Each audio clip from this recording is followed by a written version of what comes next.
Okay, here we go. Here we go with another video right here on our newish YouTube channel. Oh, okay, we're leaving. I get what's happening here. I had to look around to see. We're leaving the secret area, which is, it's gonna be in the future, but don't tell anybody, okay? Because they're not supposed to know yet. It's gonna be the entrance to Skyrim Temple, or whatever the headquarters of the Blades is in Skyrim. So we came here to check it out. Now, once we get outside these doors, it's gonna get pretty nasty because there's all kinds of folks what hate us out there. But one of the things in this playthrough that's interesting is the enemies don't know that I'm their enemy. I didn't do this on purpose. It wasn't done as a cheat or any fun thing like that. But something got set wrong. I assume by one of the mods. So that when the enemies are supposed to, you know, aim for me, turn against me, and try to killify me, they actually don't. Because they don't know I'm the bad guy to them. So they will go after Lucian, Inigo, Lydia, and Vilja, but they won't go against me. Me being, of course, your poorly aging, sarcastic, PC witty gamer. I was just informed today that we have every video we've uploaded now has gotten at least some views, and I'm appreciative of that. We're starting to build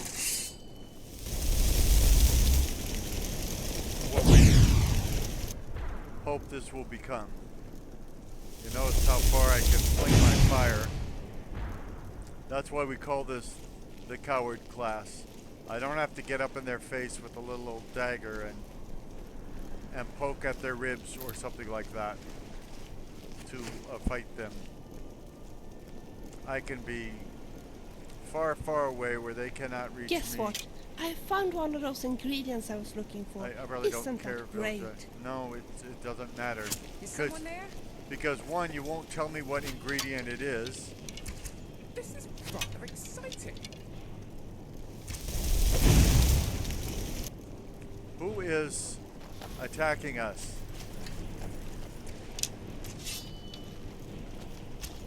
Time to die.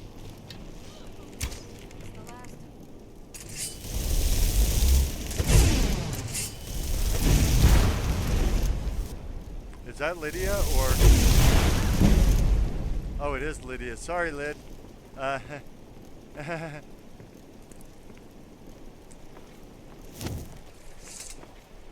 Oh, there's another person. He's the leader, in fact.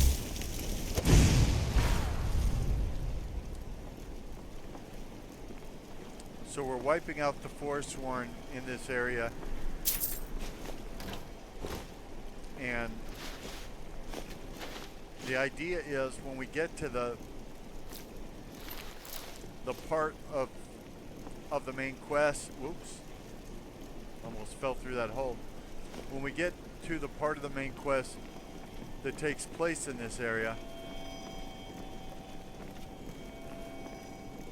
well, it will be simpler because we won't have to fight through waves and waves of enemies. Are you? See, it's hard to tell if somebody's an enemy sometimes because they don't come after me. I would prefer No, they you did might come after trip me. and fall.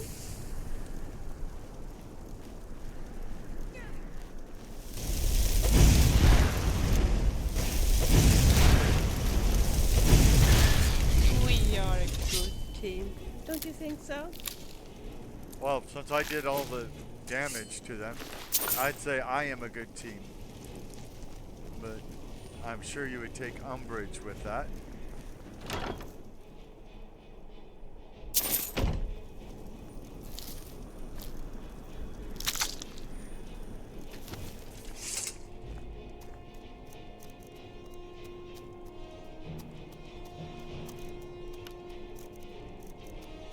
Creep cluster.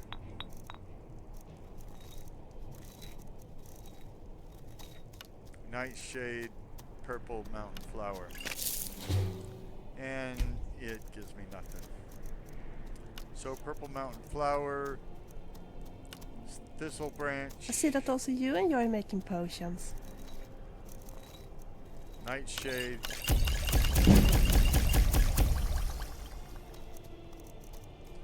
lavender, red mountain.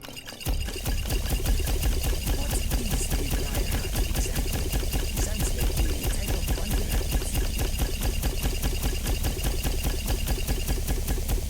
I hope we find somebody to sell us a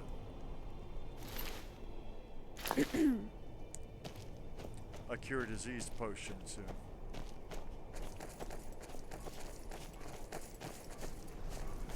Is this where we just were?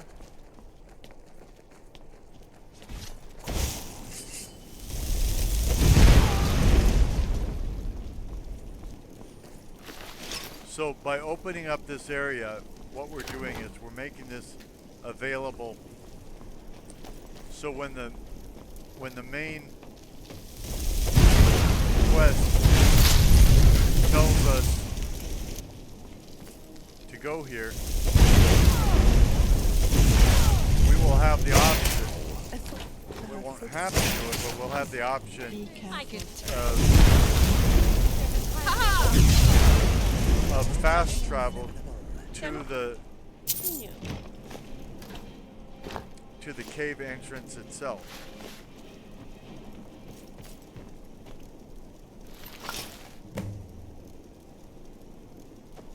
Okay, we got 6 out of 10 of the fire salts we need for Barimer, whatever his name is, in Riftan. Now let's look at the map. I think we still haven't been to Rorikstead. Yeah, we haven't been to Rorikstead, so... Yeah, Skyhaven Temple, but when they tell us we have to go to Karthspire, now we'll be able to fast travel there if we want to. It looks like Rorikstead is on the other side of mountains, so I don't know if we can get there or not by just going east. Shields up. But we will give it a shot. We're trying to, as I talked about in our last video, we're trying to flesh out some areas of the map. There's something I'd like to talk to you about. Have you got a minute? No, I haven't got a moment. So, we're trying to flesh out areas, reveal a lot of map markers while we get some I hate wearing some a helmet. skills It ruins my being hair built up, completely. so that when we actually take on Whoa there! the bigger I quest, don't know where you're going, but Oy stay out of vey. that mine. It isn't safe. It's perfectly safe. Lucian, We come tunneled on, into we an don't old want Nordic to lose crypt. you. The whole place is crawling with Draugr. Duggars? We're not mining up any ore with those undead around, so I wouldn't go down there if I were you. 18 kids and counting? 20 kids and counting? Too many kids to count? I'll handle the Duggars for you. You're joking, right? Those bone walkers will tear you limb from limb. They will not. But if you want to get yourself killed, go ahead.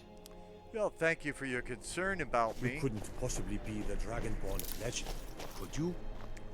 I could possibly be. The question is whether I actually am.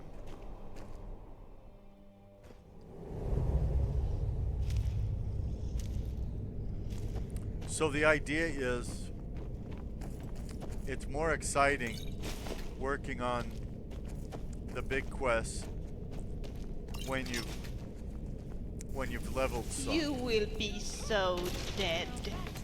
Because the whole world in this game levels around you. So you could just rush, and I've done this sometimes before I knew about this. This is not what I thought we would be doing today. You could just rush to get through the main quest as quickly as possible. Oh, sorry. I think my record is to finish it on something like level 9. And it's fun. It's a great main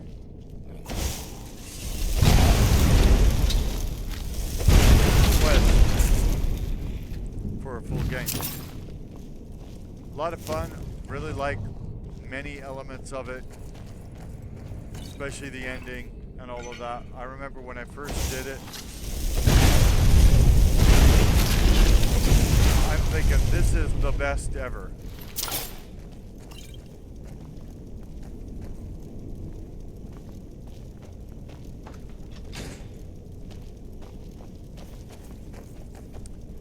But it turns out it can be more of a challenge if you level up first. And you'll probably feel like you deserve the rewards more and have really accomplished something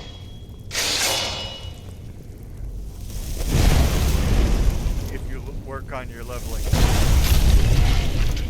So that's the way I do it. But one of the reasons we're showing footage of playing, Strange. especially these role-playing games, is because people play them differently. So my way of playing it isn't the right way, it's a way. You're as good as dead. That's the last of it. Games are meant to be fun. So as long as you pay for the game, Oh. or I should say the game is legally purchased, because, you know, your girlfriend might pay for the game, or your mother, or whoever might pay for the game. But as long as the game is paid for legitimately, and you have fun with it, then you played it right. Whether it is exactly how the creators of the game intended it or not. And so I'm intentionally showing you a way that I play it. And I don't play it the same way every time, although there are some similarities in each of my playthroughs.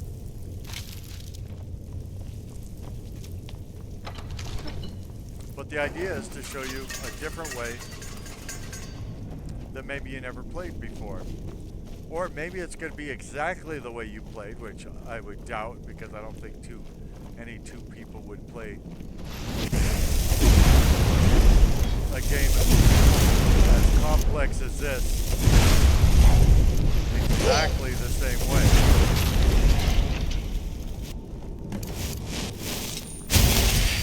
But even if it is, if you see the gameplay style and you go, yep, that's exactly how I do it. Well, if you enjoy seeing how you do it done by somebody else, that's great. But I'm hoping people will pick up things from the game that they haven't seen before, from each of the games we play, not just Skyrim.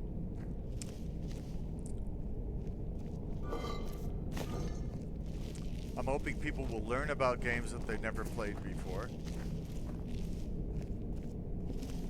I'm hoping people will learn how to get new enjoyment out of games that maybe they bought and They never played it.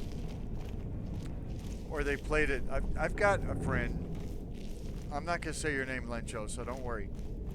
I've got a friend that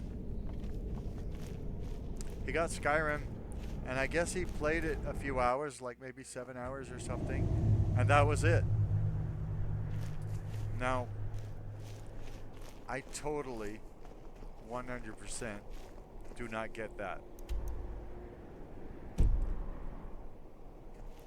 I mean, how could you give up on it? But he found it boring. I find it fascinating that he finds it boring. So I can't even be bored by his boredom in Skyrim. That's how exciting Skyrim is. There are so many, you know, I tried to interview him about it, and then I just gave up because he sold on this childish notion. See, it's childish because I don't agree with it. This childish notion that Skyrim is boring.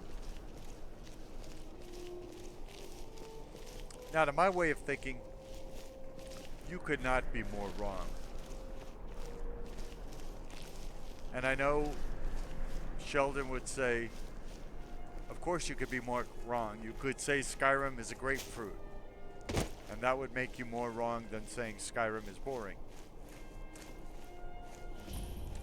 But to me,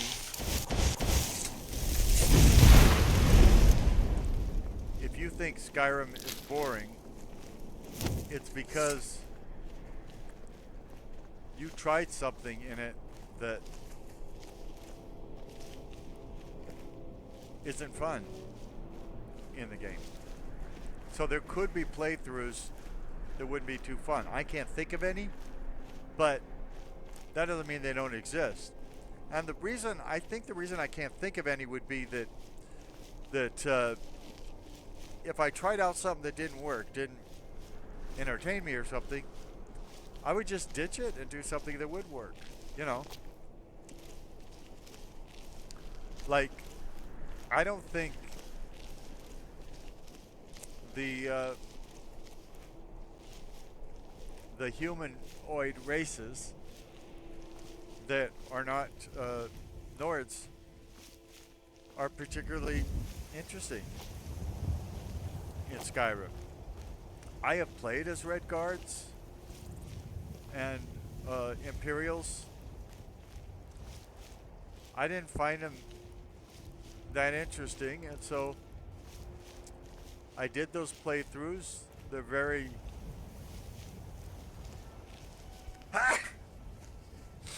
bless me. They're very not memorable playthroughs, and so I don't do those kinds of playthroughs anymore. I think I probably tried evil playthroughs. In Skyrim, part of the narrative is you are this hero of legend. So you'd really have to come up with some. Everywhere dot. You'd really have to come up with some really mind-numbing headcanon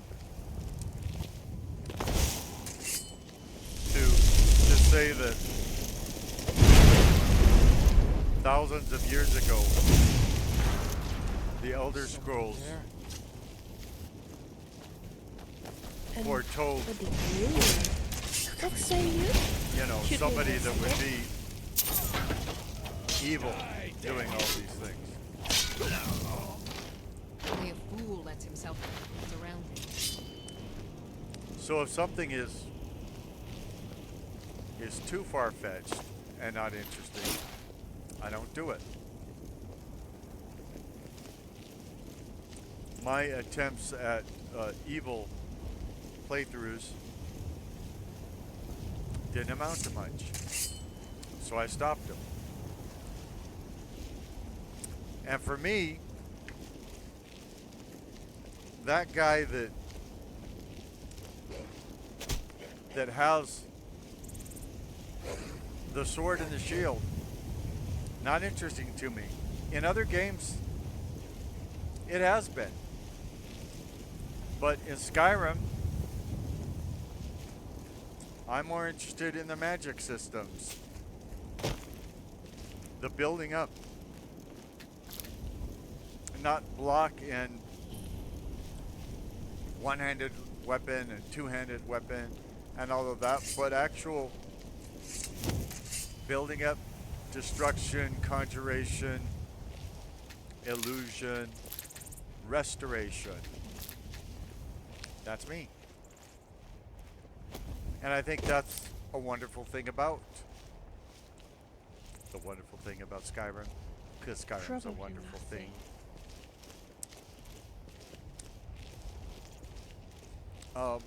That's a wonderful thing about Skyrim.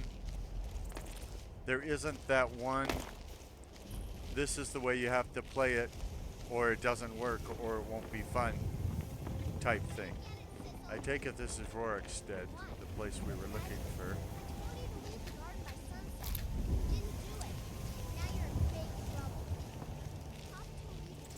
We will check the map if somebody doesn't say Rorikstead real soon.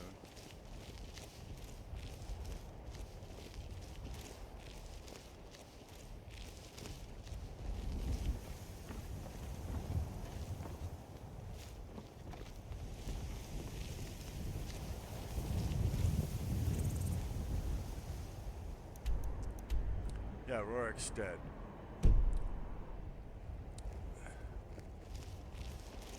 So,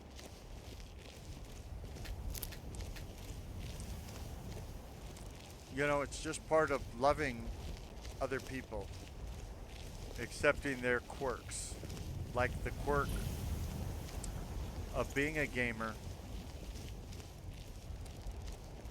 and not wanting to play Skyrim 3,000 hours. How could there be such a person?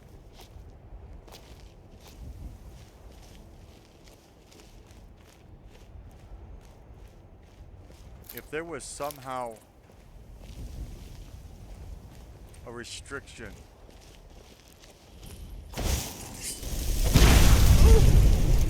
let's say the government had a restriction on the number of video games.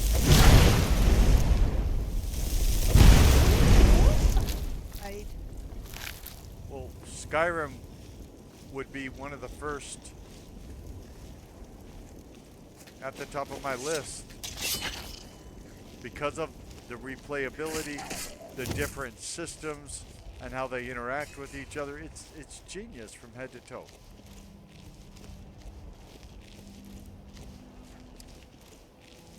can't imagine eating one of those things. And maybe Battlefield.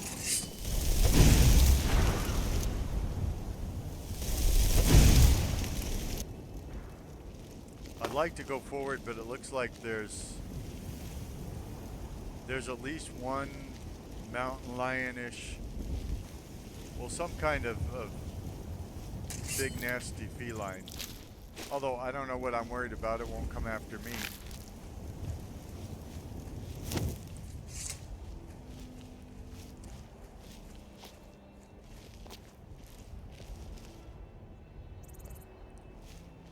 I think it's just wonderful the way the systems all work together. Pretty much in all the Fallout and Elder Scrolls games by Bethesda, and the one by Obsidian, of course, Fallout New Vegas. But some are better than others. Morrowind has gotten to that point where I can't put I up think with there are some very dangerous creatures here. the combat. But when I play it in open MW, then I can put up with it, because I believe it changes, if I remember correctly, it changes the combat.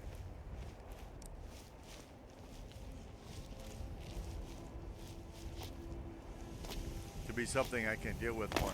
And of course the graphics in Morrowind, which they were cutting edge back then, are hard to look at now.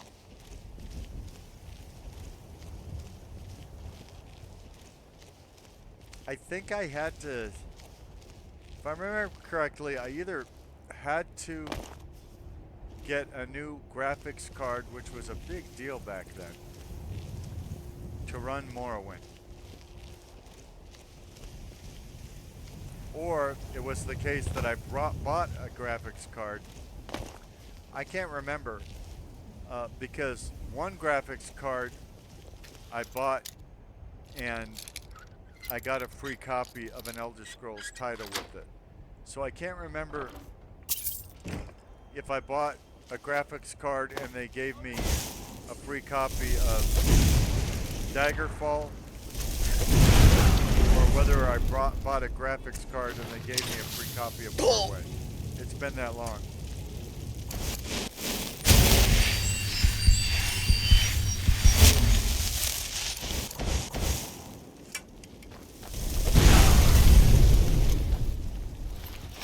And it has been a long time, I mean, no doubt about it.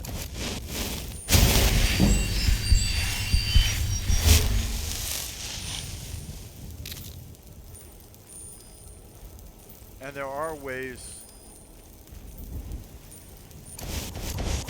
to make Morrowind prettier in modern times, and I do those, because I do fire up Morrowind from time to time in, like I said, open MW.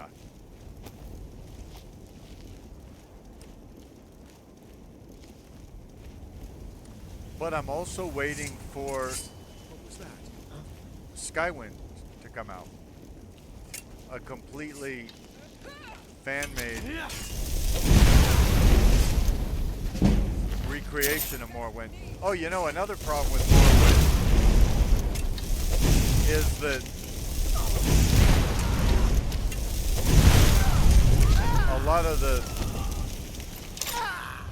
a lot of the people in it are not voiced. And my understanding about Skywind is that everybody's going to be voiced in it, and every topic is going to be voiced in it, so that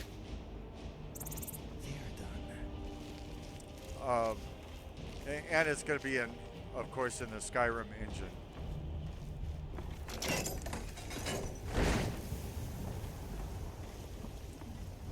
So I'm very much looking forward to that. I don't know when it's going to come out. It's been in development forever. And it's going to be free.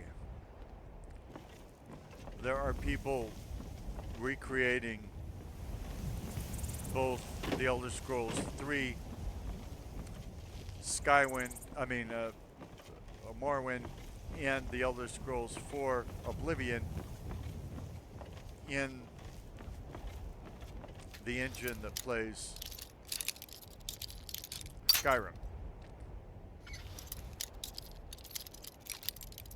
So it'll be the Morrowind and Oblivion storylines, guilds, characters, locations, and all of that rendered in a newer engine, so that they look and play better. And I'm very much looking forward to both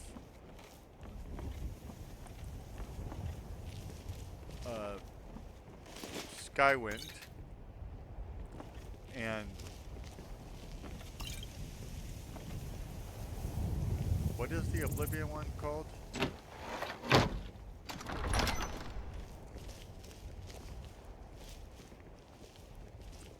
Wouldn't be Obelisk Sky, so...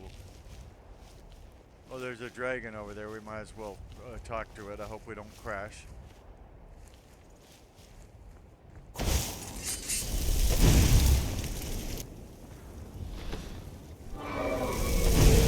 Oh, okay. Yeah, there's Sky Oblivion. Looking forward to that. That would be the Elder Scrolls Oblivion. Sky would be. And then Skywind would be. Morrowind. Skyrim. You. I'm not an enemy, you know.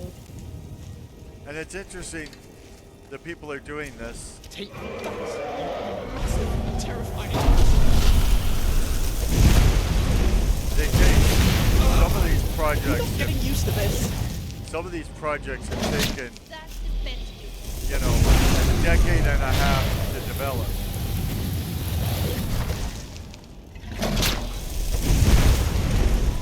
So these are very dedicated people, or sometimes they'll be a very dedicated team, I should say. And then over time, people will drop off the team because, you know, they got married, they got children, they got jobs, whatever.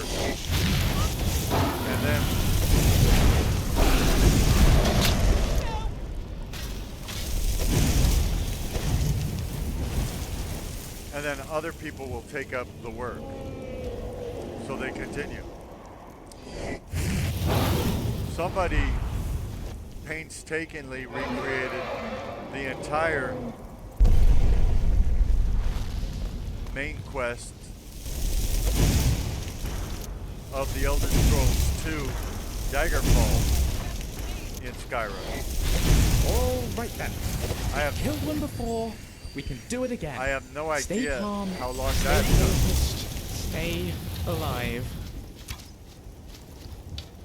But it's beautiful. Now the game itself, Daggerfall, was done in a completely different way than the modern games are, and so far they haven't created all the guild lines and all of that. Are you still alive?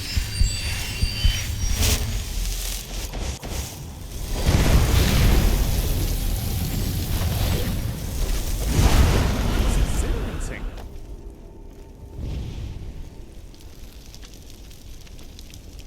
Is Vilja dead?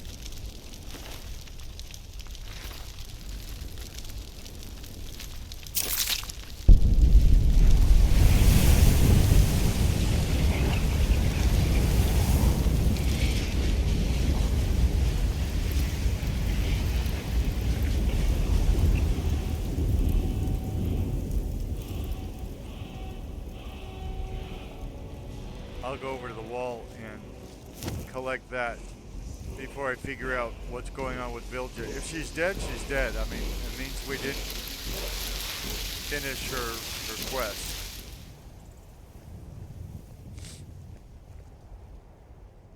I mean, yeah, I should be sadder, but, you know, I've got something I want to talk about, you know, constantly.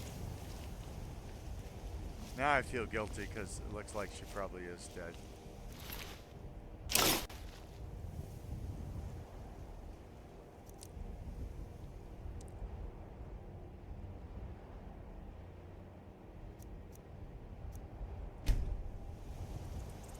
Okay, we'll see you, Village. Wish it ended differently. That may be another reason why I haven't gotten through her main quest ever. If a companion can die, well, I may not be the greatest player ever, and so if they have the ability to die, they might die on my watch. Not on purpose. Everybody saw I'm innocent in all of this. I didn't try to kill young Vilja. I think we got all the major cities explored.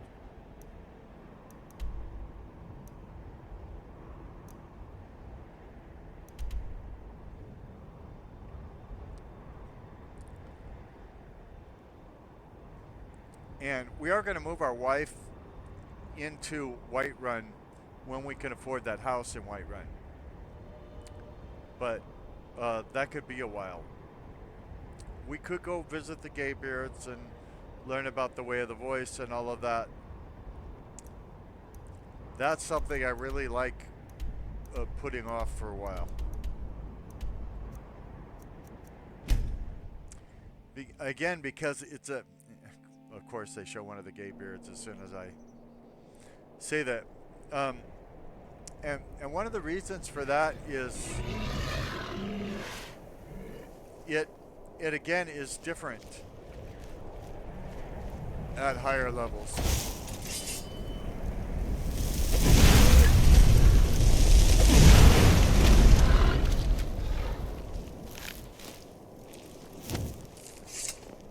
Now, obviously, the game has a beginning, and so you can't play the whole thing on higher level. Yet, it does sort of make you tempted. Okay, we want to go south, but mainly west. It does sort of tempt you to use cheat codes to just jump ahead to those higher levels so you can play it on higher levels. I wouldn't recommend that. What I like to do, and I don't know if anybody's enjoying the commentary I'm giving about how I like to play this game or anything. I hope they are. Most of my Skyrim material that I have shot, I haven't edited or posted yet, so I don't have any feedback on it. But like I said, I'm trying to give you new ideas. Hey, you're a bandit. See, I feel guilty about that, but we're supposed to kill bandits. And yeah, she didn't come after me. So, I'm sure there would be certain members of law enforcement that would say that wasn't self-defense. Wow, that was still terrifying. But Phew. nobody's Dragon really slaying. gonna be. Takes some getting used to. Nobody's gonna be really killed in self-defense when the aggression system isn't working.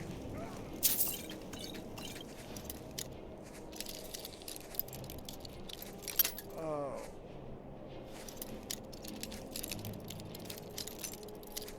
Anyway, what I was suggesting is, and I'm not doing it now in this video because I chose a specific kind of experience that I wanted to present. And the kind I wanted to present has faster level ups and things like that. But if you want your game to last the longest and be the most challenging, yeah, you go for the hardest setting and you use mods that make your level slower.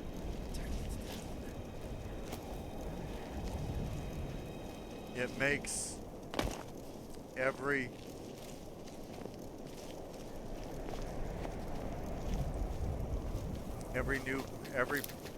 play you do with a new character. So every time you start a new character and play through, it makes it epic. Just, you could literally play one character thousands of hours without repeating anything.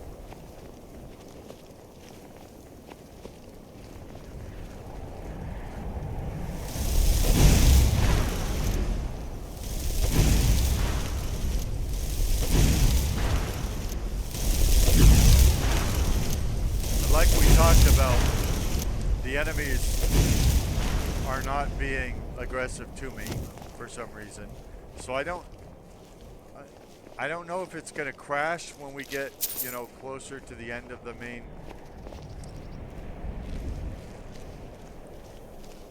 quest or not. I honestly don't know what's going to happen. That's one of the reasons I haven't put a lot of time into fixing it. But what I'm trying to present here is a much more action-oriented Skyrim than necessarily you have to have.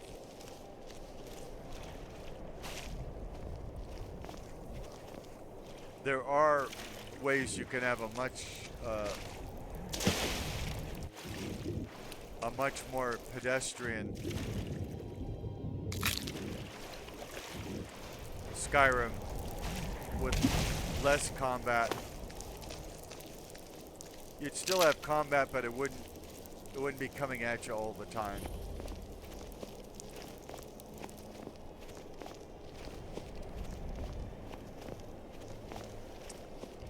These are choices. I mean, these are incredible. Anybody who's played video games, especially you've played them a lot or over a lot of years, know these are incredible choices.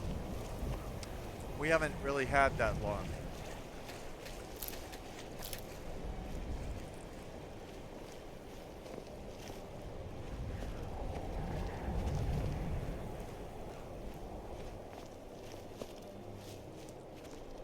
So I could be playing Skyrim completely different than you do. And you're having a great time with the way you play it, and it hasn't occurred to you that somebody plays it a different way than you do. It'd be almost heresy that they would.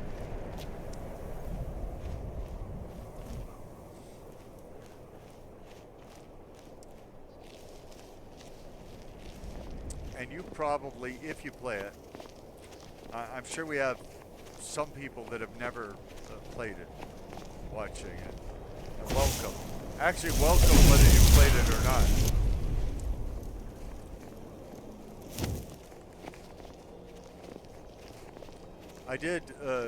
I did go in today. I saw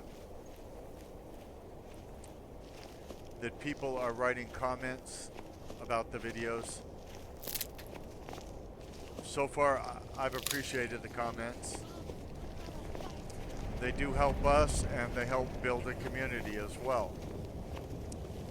As we all get to know each other, share our opinions, share what we like about these things.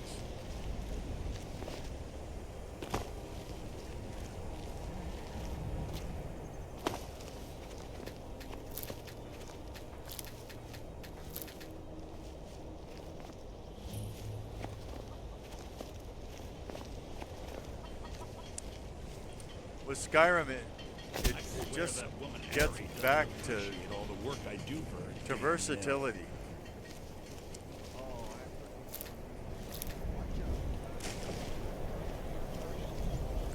Just the fact that there are playthroughs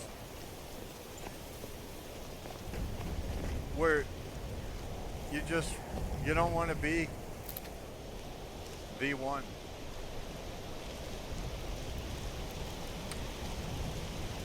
So you can role play either that the people are wrong when they say, you know, the ancient scrolls and myths, the ancient scrolls foretold your coming. You could just decide they're wrong. You can actually get mods that will remove any mention of you being the Dragonborn.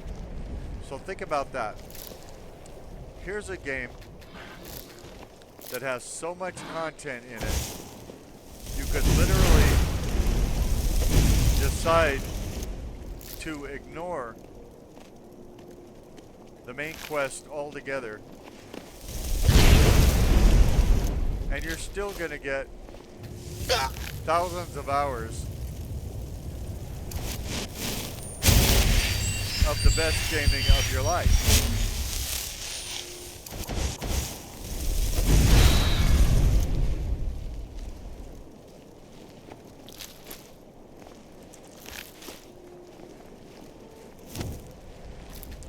Most games, if you know what the objective is and then you don't work towards that objective, Come along, no more stops. We need There's- to find our way to Solitude.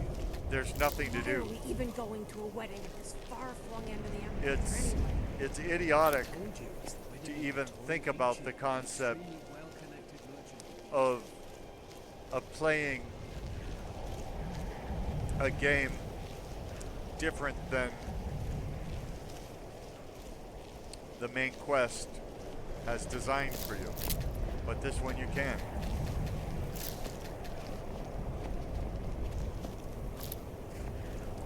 This one has been rewritten many times. So let's say you love everything that's in Skyrim, but you've played it so many times, you want something new. There are people that have rewritten it with completely new stories, new plot,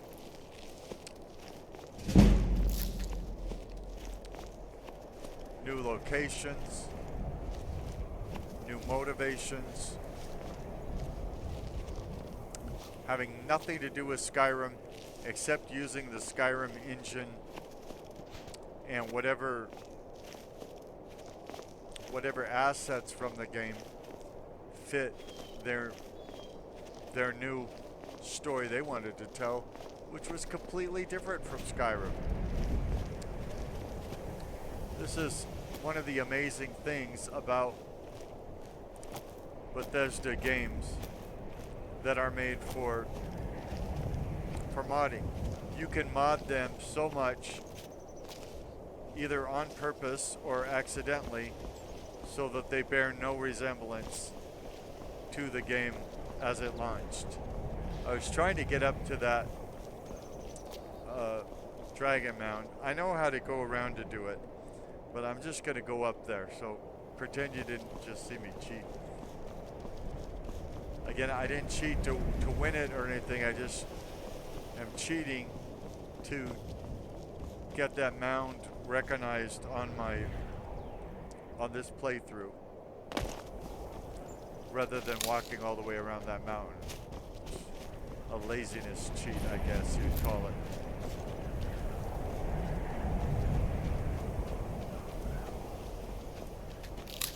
Visiting the Greybeards is different if you've unlocked all the shouts you can unlock without their training.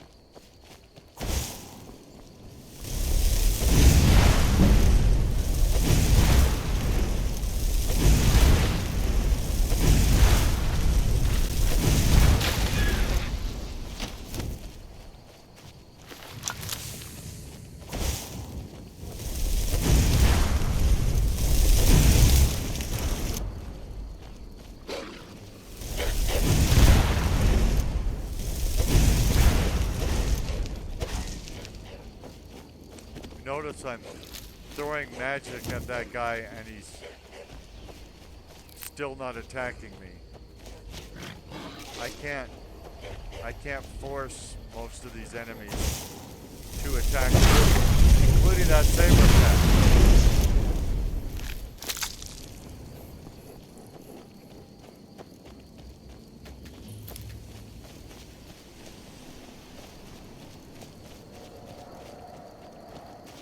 It's freaky. I mean, if you mod too much, you're always going to get different results.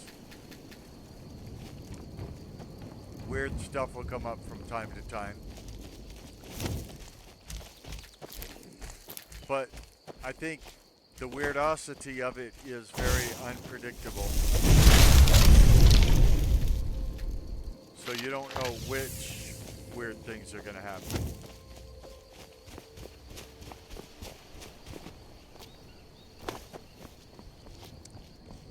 So, as I've said in this series, when I started the series, I had roughly 13,767, I believe, hours in just Steam playing Skyrim. So that's not counting playing it on the Xbox 360, which I didn't do a lot of, but I did some of. And I appreciate Skyrim so much that I was the perfect candidate to buy these new editions again and again and again. And so I bought it on GOG. I think that stands for Great Old Games. Might be Galaxy of Games, I can't remember. But, so I have a GOG version. I have a GOG Anniversary version.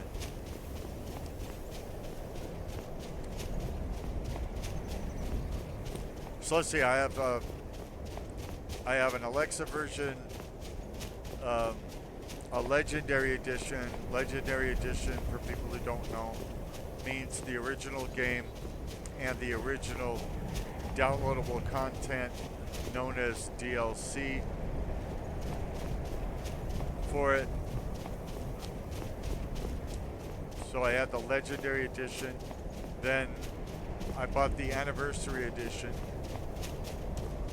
the Alexa Edition, the GOG Edition, and the GOG Anniversary Edition.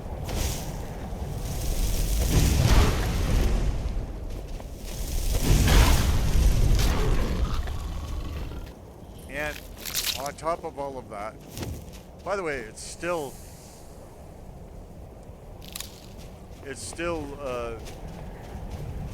probably the best value I've ever had in gaming.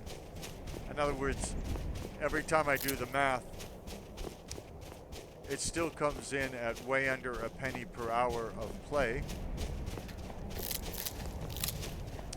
which is amazing, and it's really exciting to play.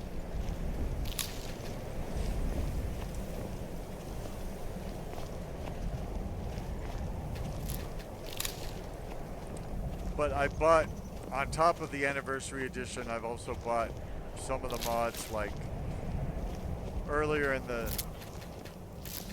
series you saw the cat from the East Empire Trading Company.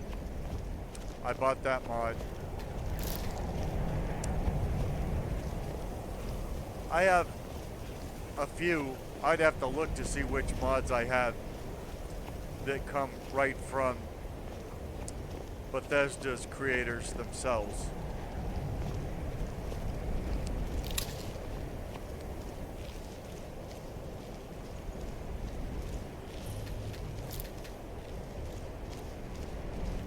And this is by no means bragging, because one, I don't have a lot of money, so I think I'm getting a good value for the money.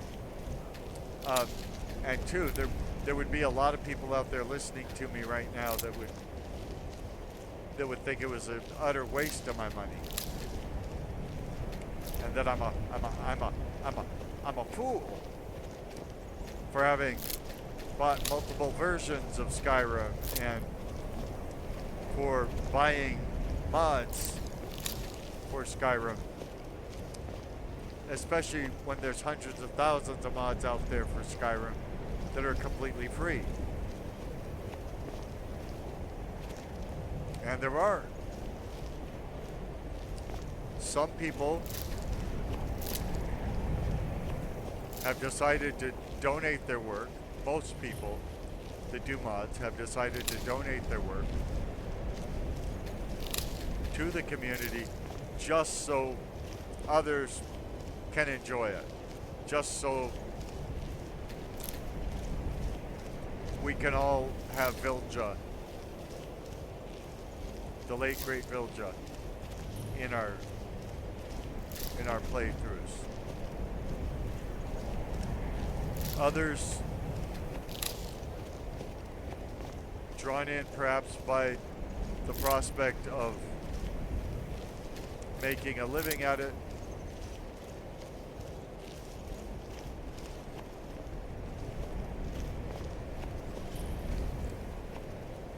Have taken the opportunity, which was given to them by Bethesda, to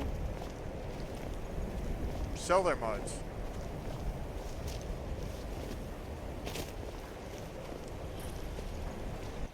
So they're on Bethesda websites, and they have descriptions of the mods. You read them, and if it sounds wonderful enough,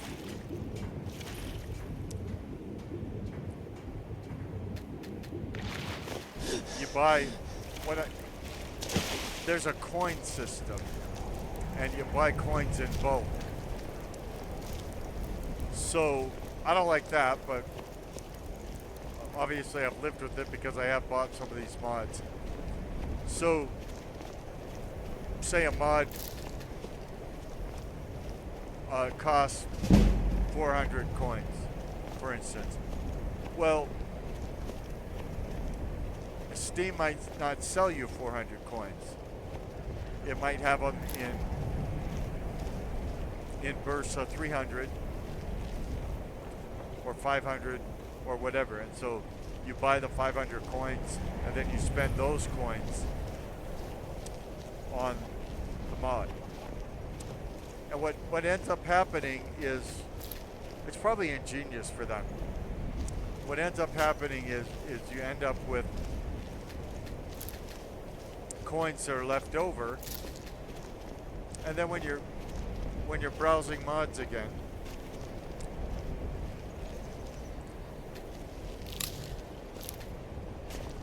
you see mods that you can almost afford. I welcome you, friend. Take a look. And so you end up buying more coins to put you over the top so that you can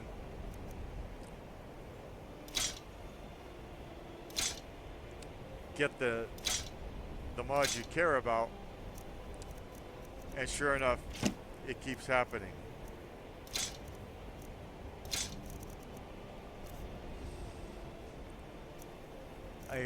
I made a mistake, and it's going to cost me. I sold my flawed Varla stone, and now I can't even afford to buy it back. Oh, no, I still got one. I must have had two.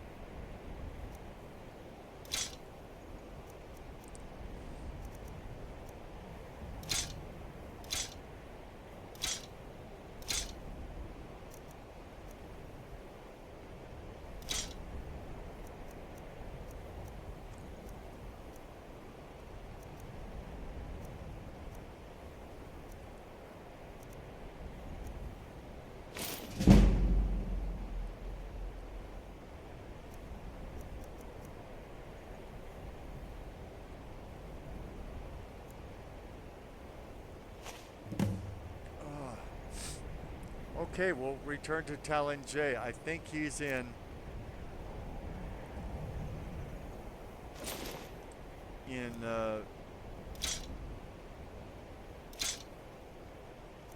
Riften.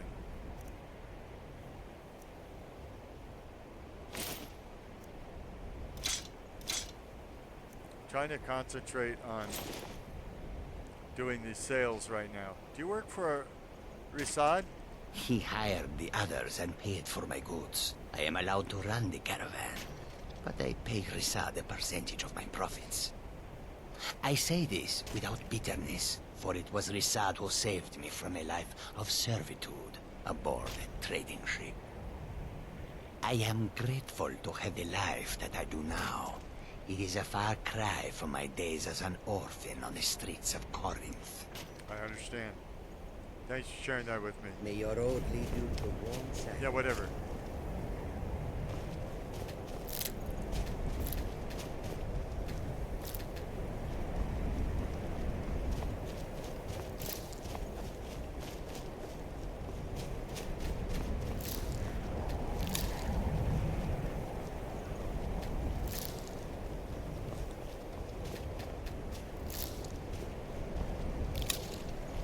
So in their system using coins, you almost never, you know, just buy 300 coins and buy something that costs 300 coins. It's deviously constructed so that you either have a shortage or coins left over, which will lead you to buy more coins if you have a shortage, which will leave you with some left over after you buy the thing that you want. Or if you have extra coins. Hail, friend. It's good to see What? another merry soul enjoying this fine day. I wouldn't call me a merry soul. Ah, but you look tired. Come, share a bottle of honey brew mead with me. Honey brew mead? You've never had a taste of sweet honey brew? Well, Why, I'm not an it's alcohol only the drinker. finest mead outside of Sovngarde. Its sweetness is like a fair maiden's kiss on a starry night. And it's got enough kick to put a frost troll on his hind quarters. But enough talk. Come, won't you share a drink with me and my companions? I would love to share a drink with you, friend. Ah, nothing like fine spirits to help raise your... well, your spirits. Cheers, my friend. May your adventures find you fame and fortune. I'm not looking for fame and fortune, but okay. I did that because you actually don't drink with them. Because remember, my guy doesn't drink. But he actually gives you the bottle of the honey brew mead. And so, why turn it down? I might as well sell it.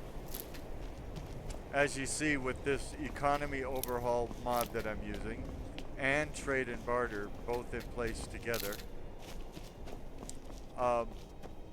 it's harder to get my speechcraft up.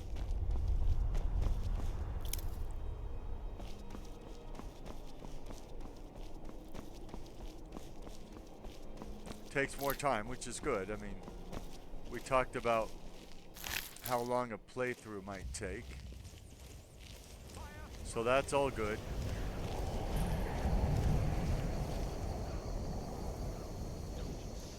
I am master of the arcane.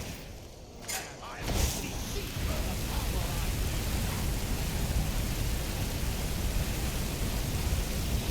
am Oh, I need to...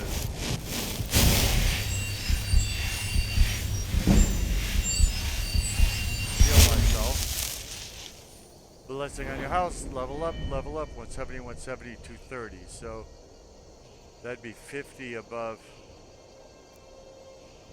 what we got. So I think we go health. We're close to being able to put more speech on, but we're not at it yet.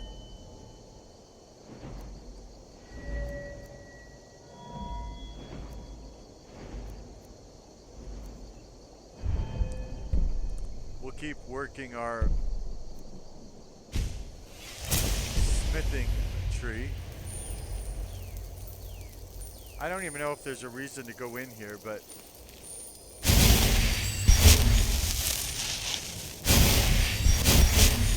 just the fact that there were all those traps makes me want to try.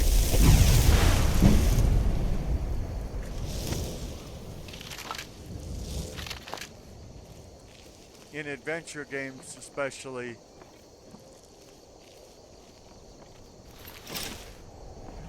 if there's something standing in your way, they're probably guarding something that you want.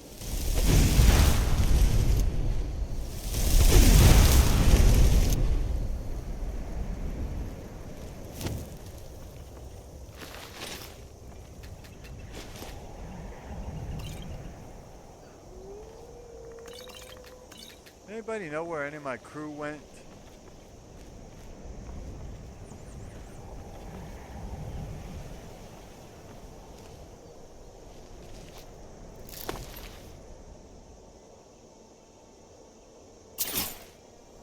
I didn't know there were Imperial soldiers killed outside this location.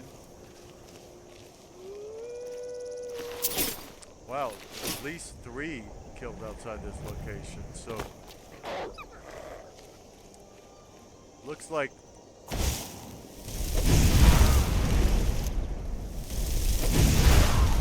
somebody tried to take this fort and couldn't.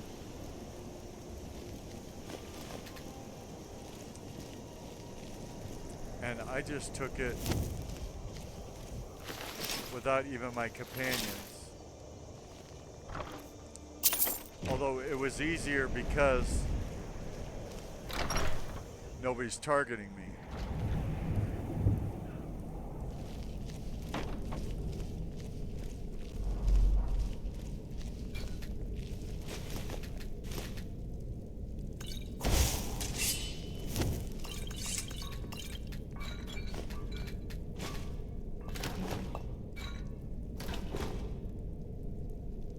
Well, there's one of my crew, Inigo.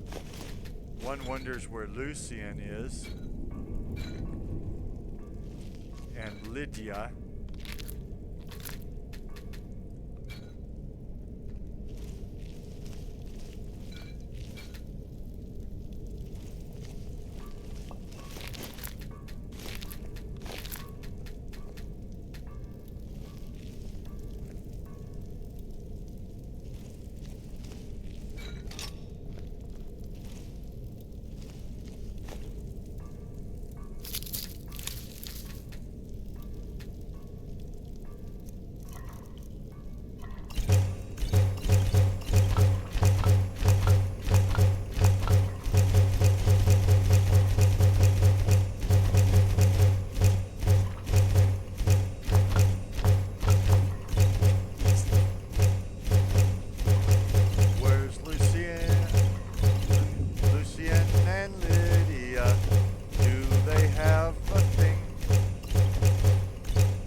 Somewhere when they should be helping me.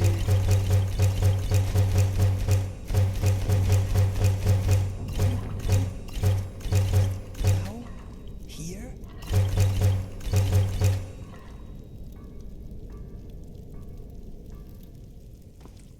Now, I showed you a couple of cheats I did. There was a cheat box in Dragon's Reach, and I made use of it.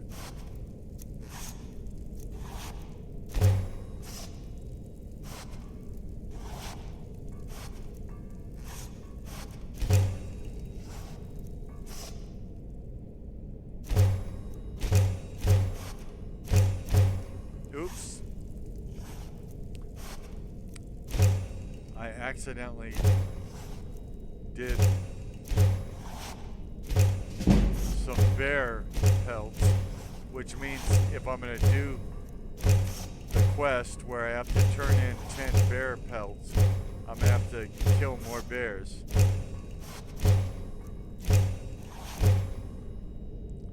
Which is fine, just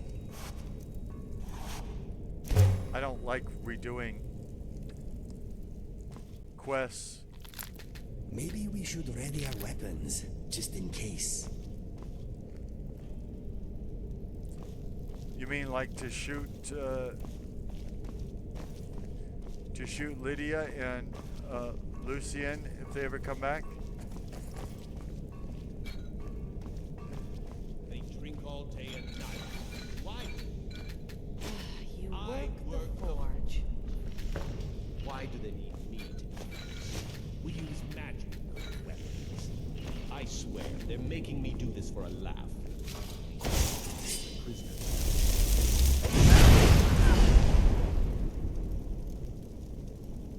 Where's the other one?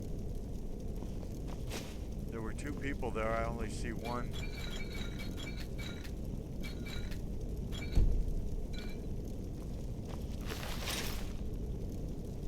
Oh, wow. That's one of the reasons I like Elemental Bolt.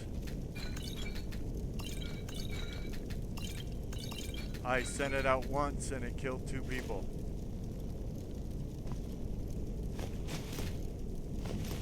Well, not people, more like enemies.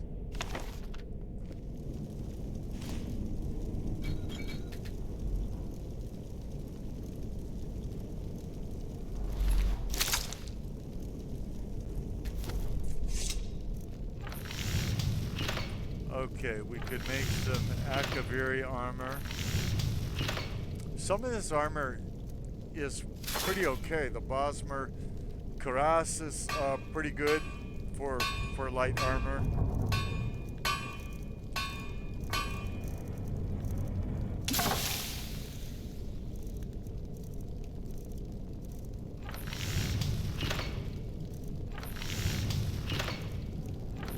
Notice the Imperial armor has both light and heavy variants. One of the games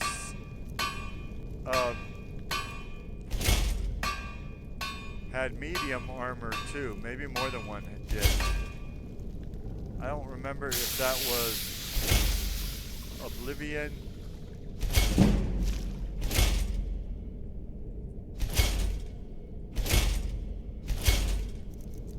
And I kind of miss it only because we had it before, not because I used it, because I didn't use it. Mercenary armor, it starts out with 38 protection. And remember, this can be increased by enchantments, other things you wear. Ranger armor I've always liked, although its base is 34, it looks like.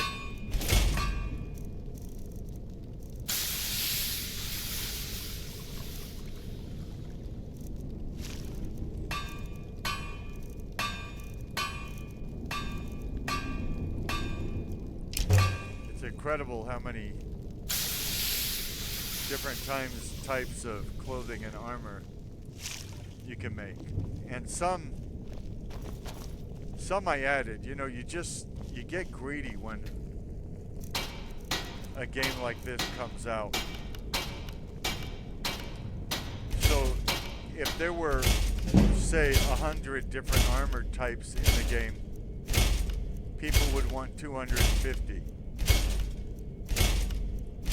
And that's why mods exist.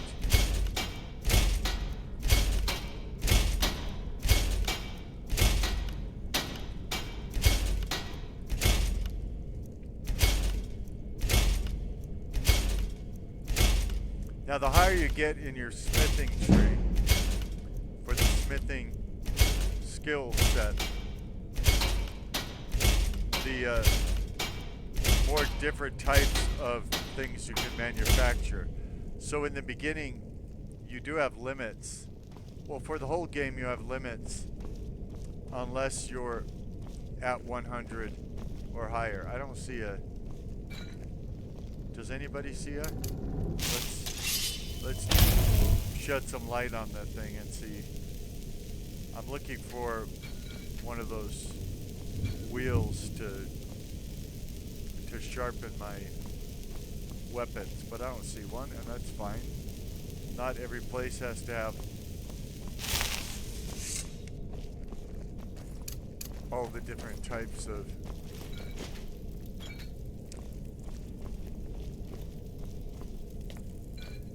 If you're wondering, I am, yes, hopelessly lost. I'm very bad at navigation in real life. I don't get better at it in video games.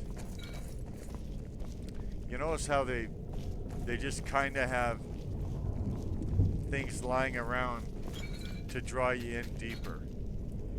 And to let you know, hey, have I been this way before? Because it's easy to get disoriented going through all these chambers and everything.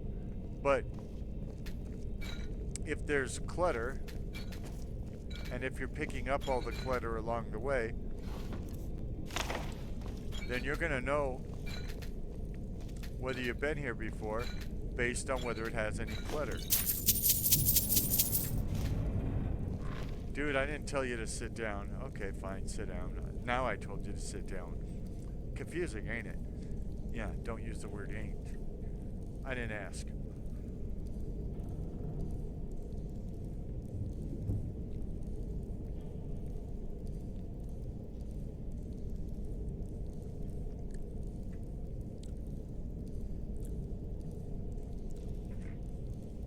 I've got like 20 new videos of Skyrim playthrough. But it's just so much nicer to play than to edit videos. So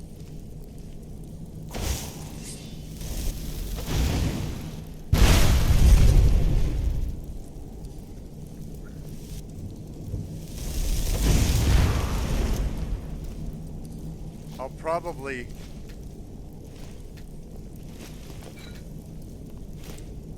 edit video when I get to a point of frustration with Skyrim, or I've gotten what I want out of the playthrough. Like, I've completed the main quest, I've become guild master of all the guilds, I've fully satisfied myself as to what I set out to do. Starkhorn's Compendium of His Arts and Crafts in the Realms of Lesser Enchantments by Starkhorn.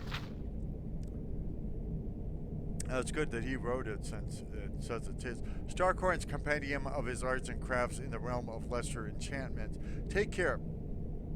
The excellences of my works may not always be ready to the eye, and may lie deep within the warp and the weft of the spirit weave.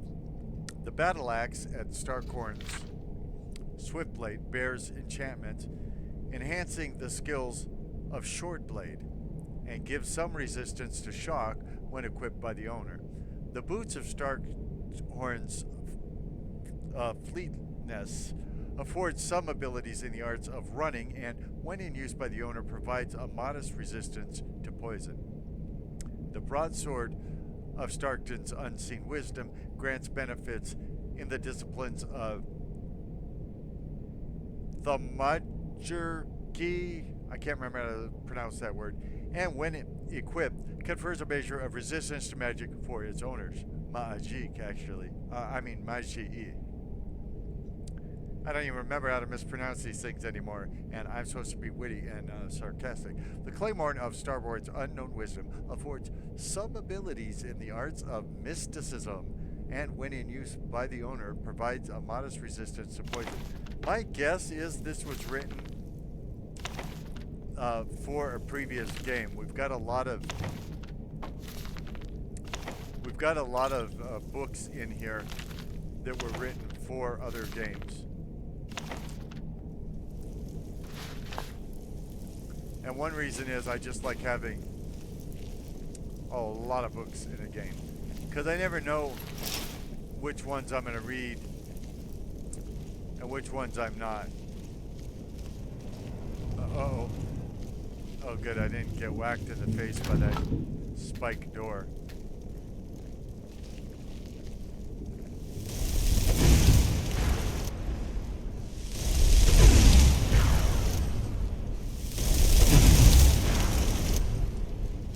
I say it was that way because those skills it was talking about don't have those names in Skyrim. Killing Before You Killed by Eduardo Corvus. I've seen many a man rush headlong into battle only to have their life cut short in an instant. I've been a trainer of the warrior arts for many spans, cut from the cloth of a great lineage of knights, blades, and even a distant sellsword or two.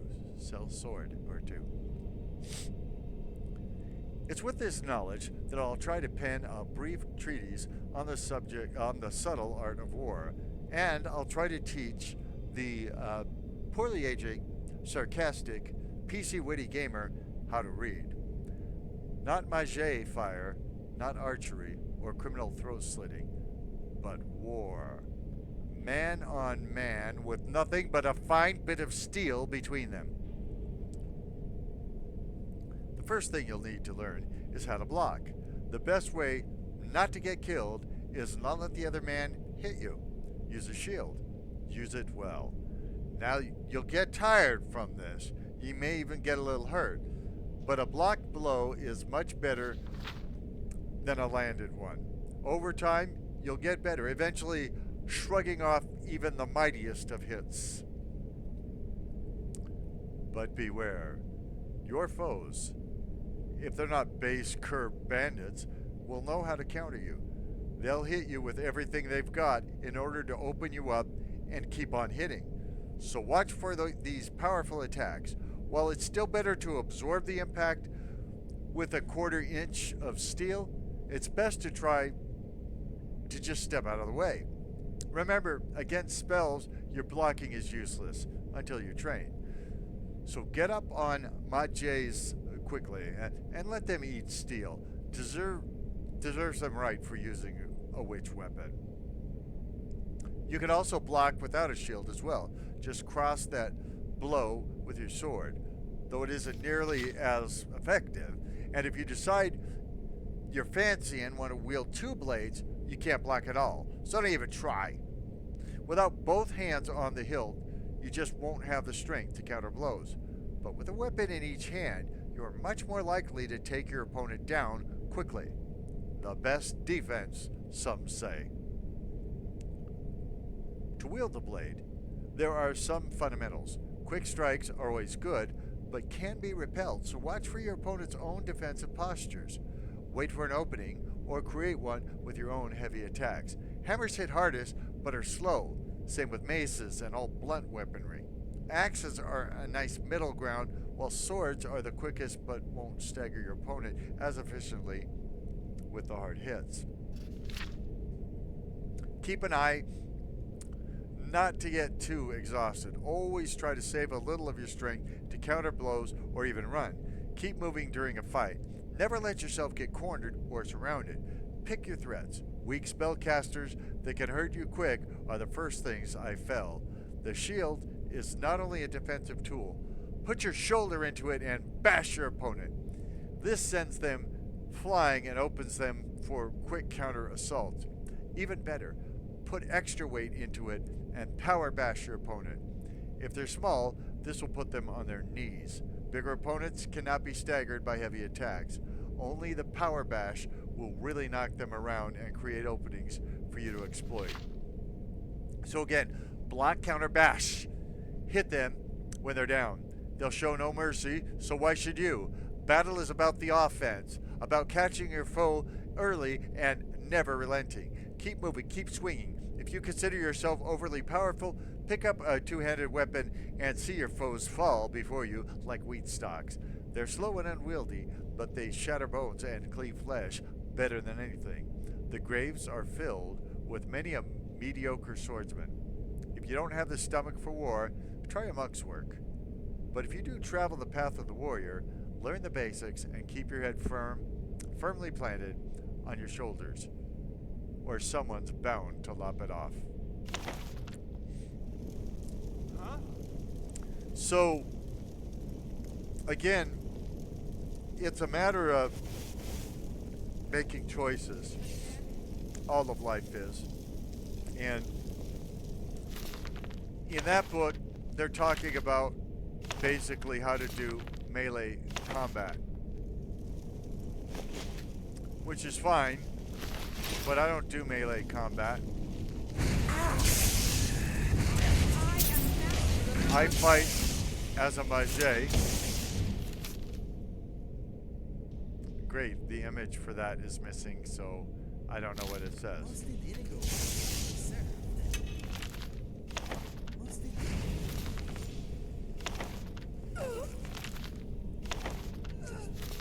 So with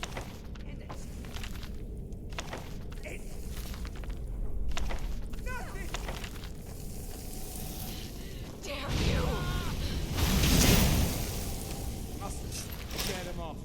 A body.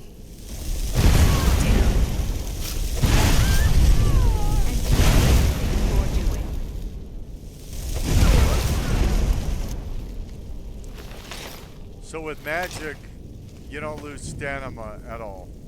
But obviously, you can run out of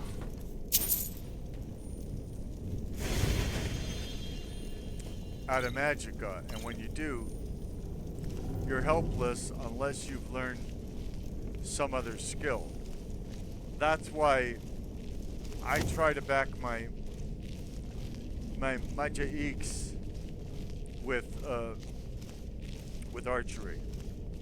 Another coward skill set. Coward because you could just wait in the background and get people without actually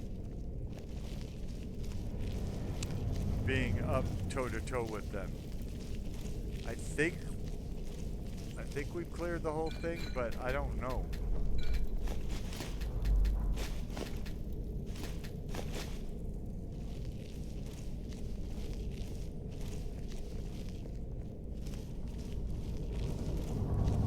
Again, look for clutter. That should tell you whether you've been to a particular area or not.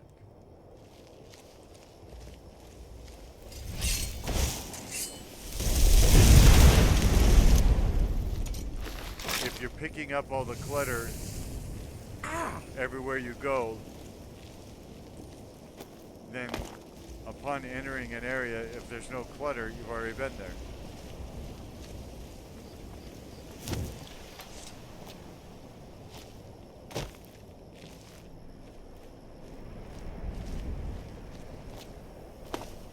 See, you go in these buildings. You set off in a particular direction, knowing exactly what you want to do. I'm going to that city over there. Or I'm going to that cave over there. I'm going to carry out this quest I've been given. Then you end up at a fort. You got to kill everybody because they're trying to kill you. Then you go inside the interior of the fort and you fight for like 45 minutes. And by the time you come out, you don't remember where you were trying to go before, what you were trying to do, what quest you were on. At least I don't. I'm explaining being a 62-year-old poorly aging, sarcastic, PC, witty gamer, mainly.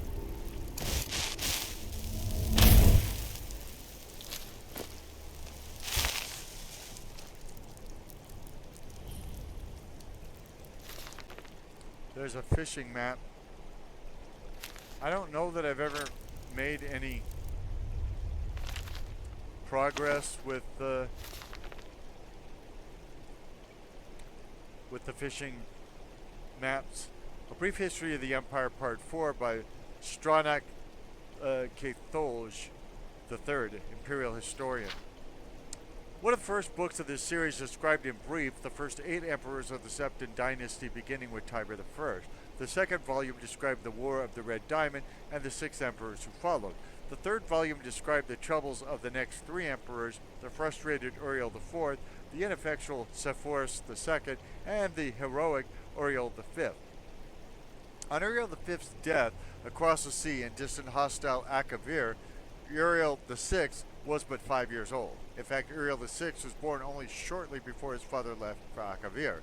Uriel V's only other progeny by a morganatic alliance were the twins Morhihatha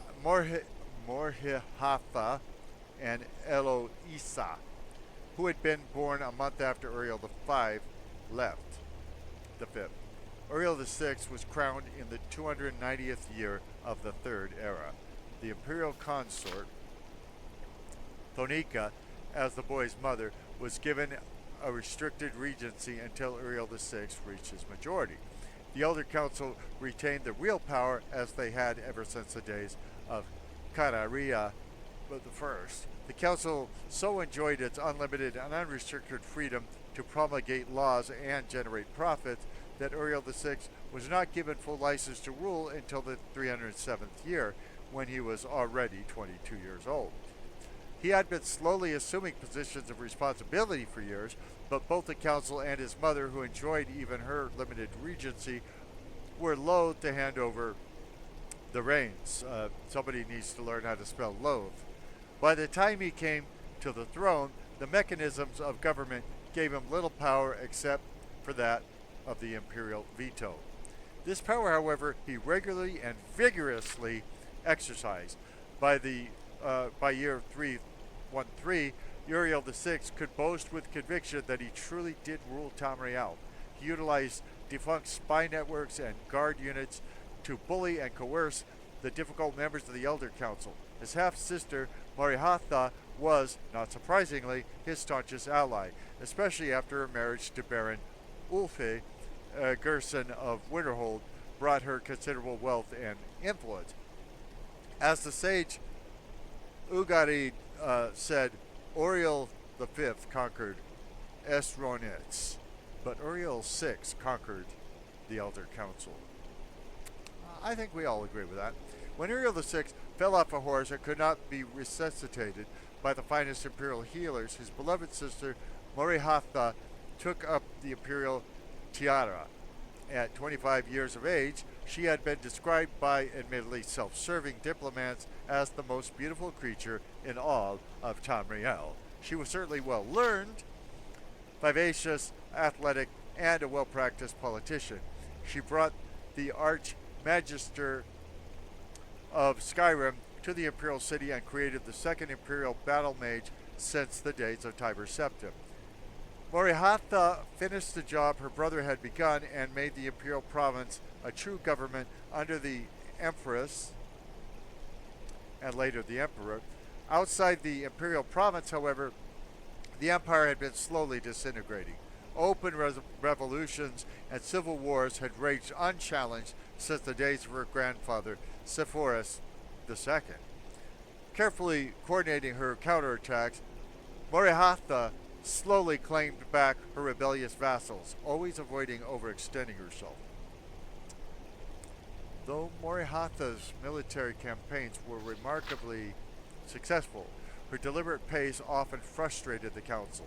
One councilman, an Argonian who took the colloquial name of Thoracles Ramus, furious at her refusal to send troops to his troubled Black Marsh, is commonly believed to have hired the assassins who claimed her life in the 339th year of the Third Era. Romus was summarily tried and executed, though he protested his innocence to the last. Morihatha had no surviving children, and Eloisa had died of fever 4 years before. Eloisa's 25-year-old son, Pelagius, was thus crowned Pelagius IV. Pelagius IV continues his aunt's work, slowly bringing back under his wing the radical and refractory kingdoms, duchies, and baronesses of the empire. He exercised Morihatha's poise and circumspect pace in his endeavors, but alas, he did not attain her success. The kingdoms had been free of constraint for so long that even a benign imperial presence was considered odious.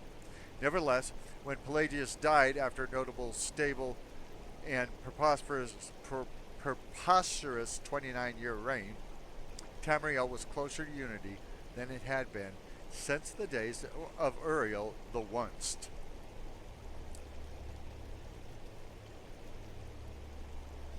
Our current emperor, His Awesome and Terrible Majesty,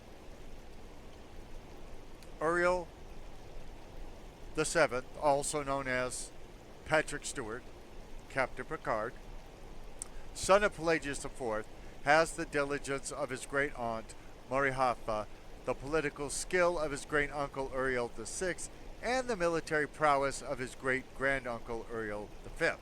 For 21 years, he reigned and brought justice and order to Tamriel. In the year 389 of the Third Era, however, his imperial battle mage Yager Tharn betrayed him. Uriel VII was imprisoned in a dimension of Tharn's creation, and Tharn used his sorcery of illusion to assume the Emperor's aspect. For the next 10 years, Tharn abused Imperial privilege, but did not continue Uriel VII's schedule of reconquest.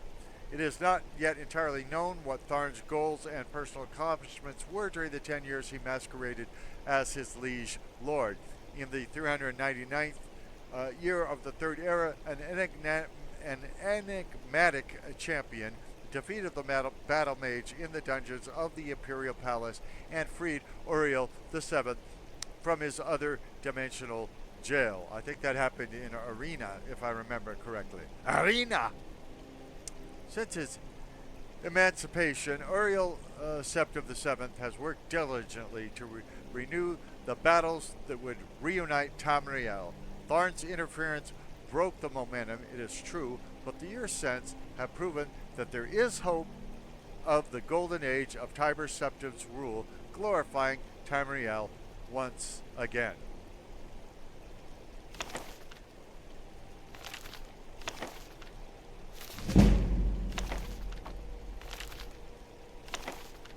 You notice we're not reading all the books cover to cover.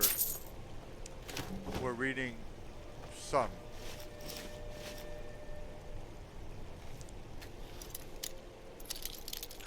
But we are looting everything. We need money, people. I can't tell you how affected we are by economy overhaul and by trade and barter. And I'm not complaining because it makes it seem more like real life, more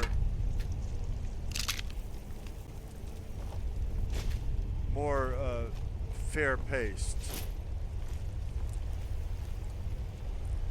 You don't spend 10 days here and then suddenly you got 20 million septims.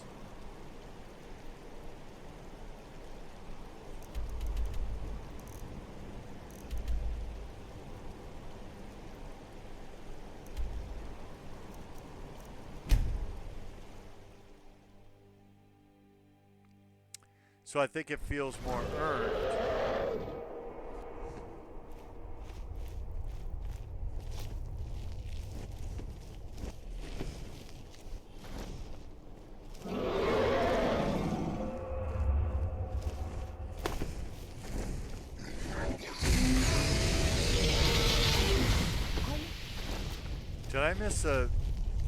Did I miss a dragon?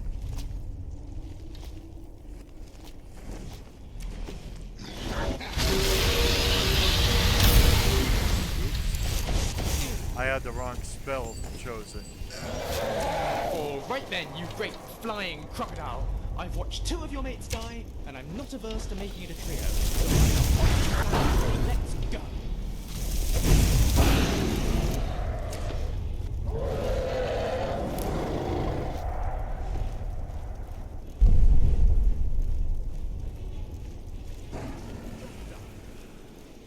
Where is he?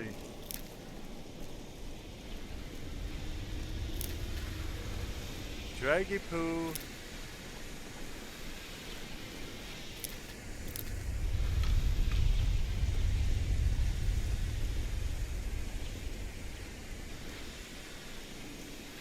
I don't see him anywhere.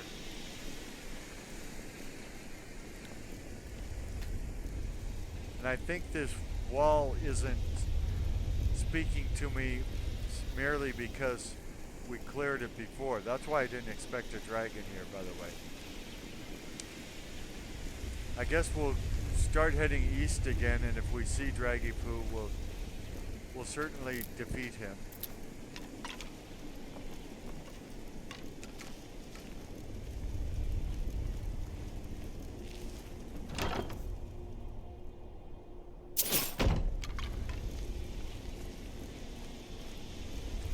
Draggy Poo.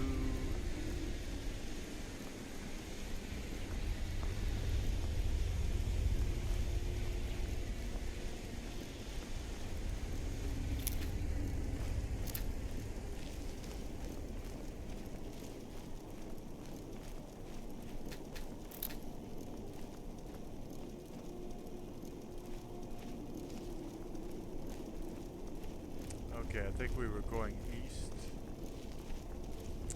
Again, we're just doing... Oh, did we kill it? Or did... Somebody must have killed it.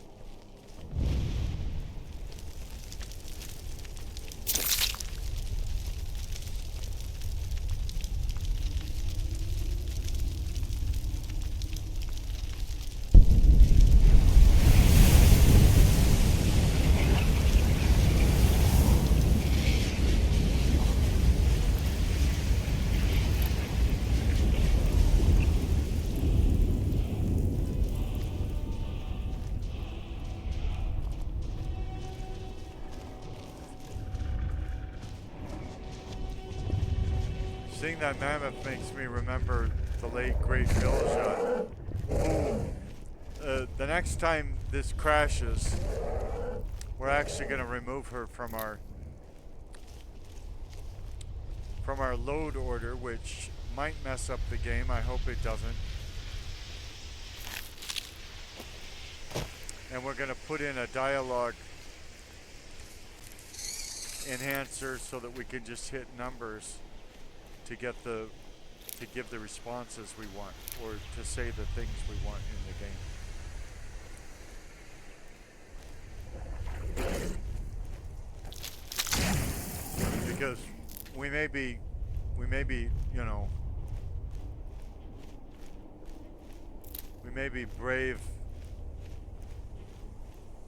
dragon slayers, but we're lazy when it comes to just clicking on phrases that show up on the screen.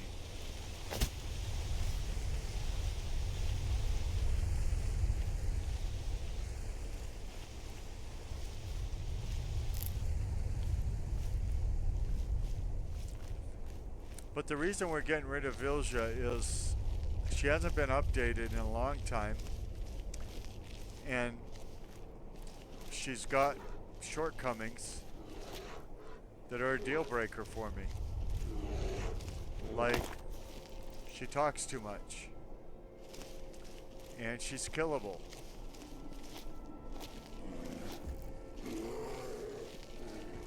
Apparently, you got to be a better player than me to get through her quests. And one thing I know about myself is I'm not a better player than me. I am exactly the player that I am. I'm no worse a player than me or better a player than me.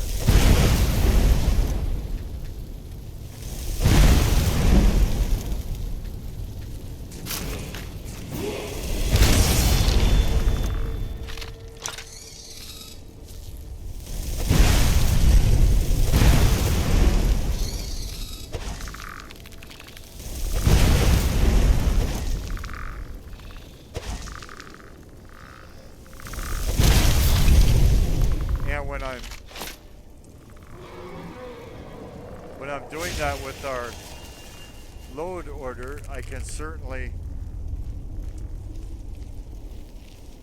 check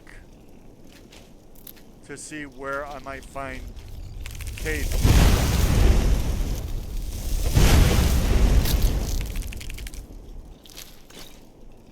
Since we may have been where he was already and not known it.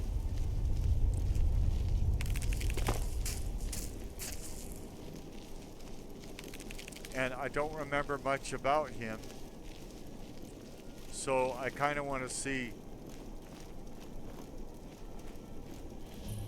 is he a good candidate for inclusion into future role plays or not.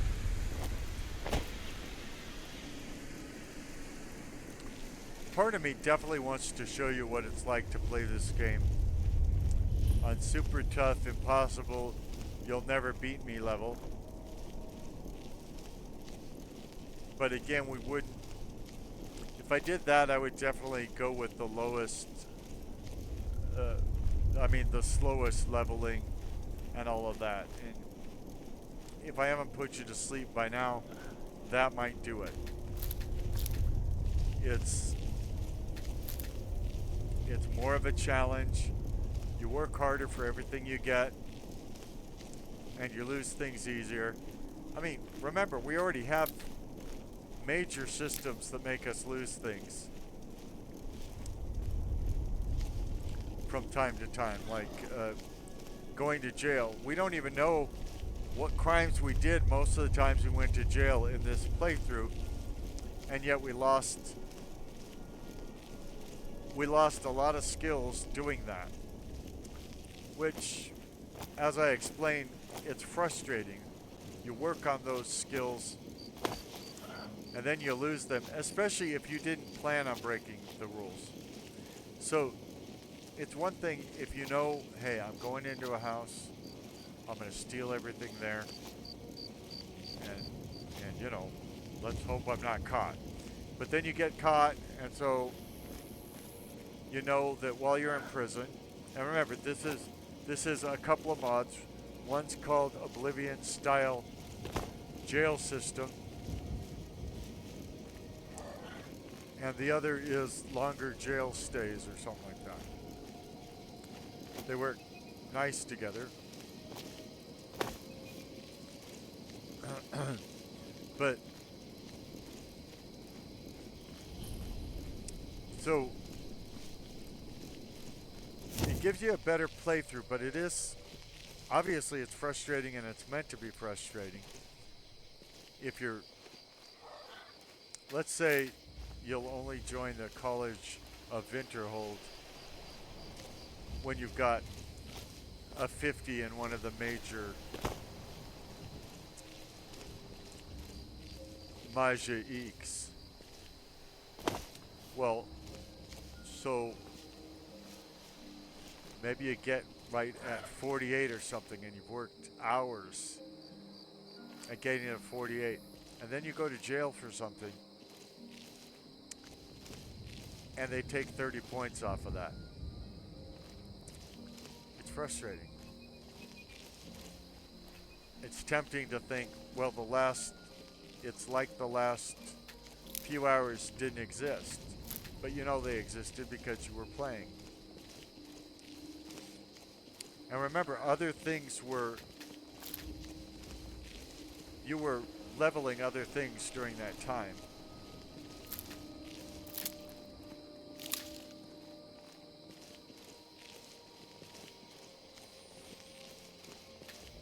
And you were having fun. If you're not having fun, you shouldn't play this. But again, going back to,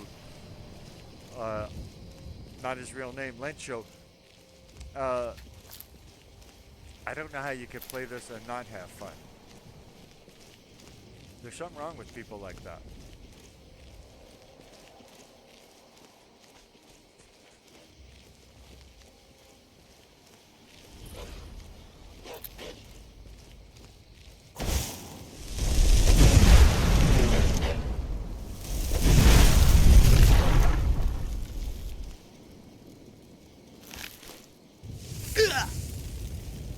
Somebody's burning me with something. I don't know who it is, but, and I don't know where my crew is again.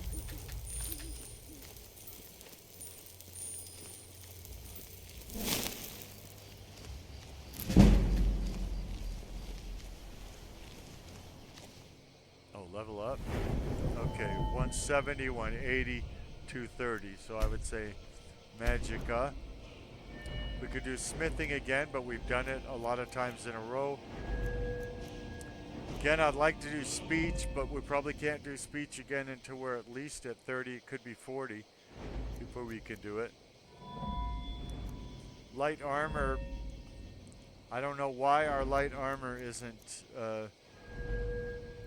Oh, I know why our light armor isn't going up. It's because we're not taking any damage because nobody's targeting us. So that's a drag.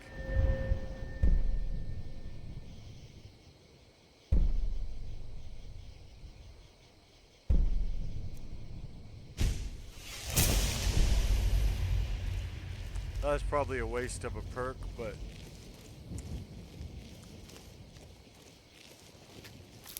That's okay.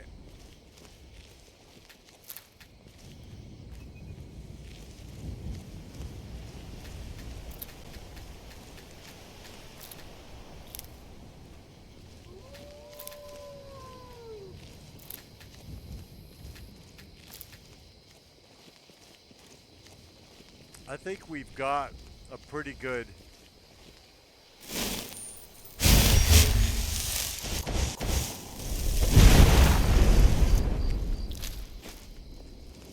environment here. We got dark nights. Now, they work naturally, so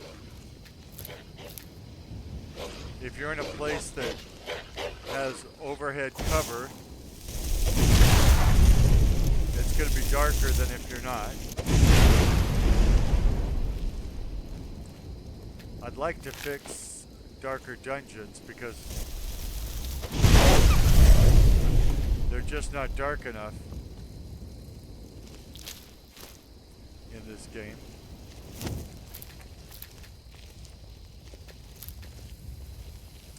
And for people who haven't played this, that's what this is.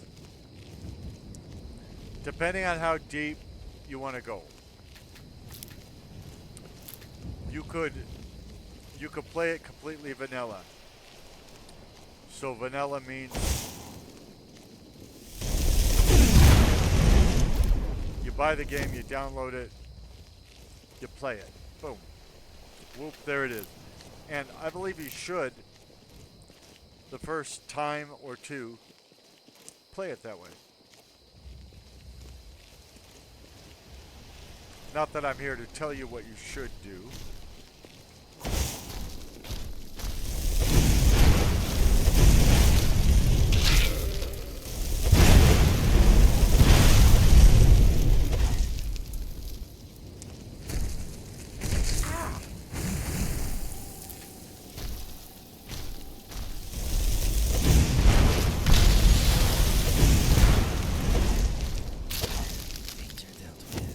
Then you get a mod manager, like Nexus Mod Manager, or Oh yes, score 3 for Team Lucian. Not that we have to go with that. We can think of other names. That's fine. I don't know why these things are floating around. But anyway, okay. You can play a vanilla. Then you get a mod manager, Vortex, Nexus Mod Manager, Mod Organizer 2, one of those. Because you're going to want them. Modern modding is not like it was when it started. We used to have to add mods manually. I think that's how Fred Flintstone did it. And even invoking the name Fred Flintstone, there may be people who don't know who Fred Flintstone was, because that's also very much from my youth.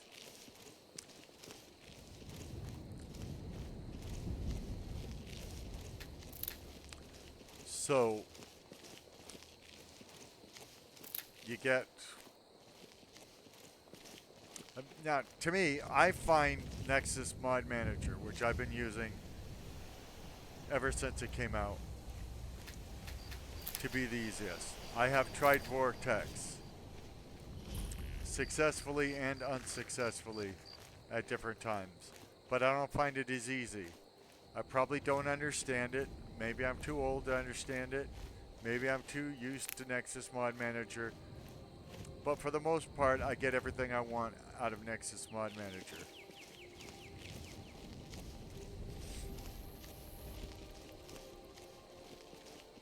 Then you go to a site with mods and you read the descriptions and decide what you want. You can add cities, you can add plants, you can add people, you can add companions, you can add quests. You could get rid of Skyrim altogether and play other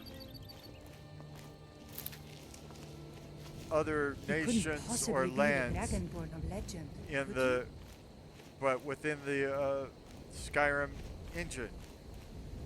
The possibilities are endless, and I would say start out small.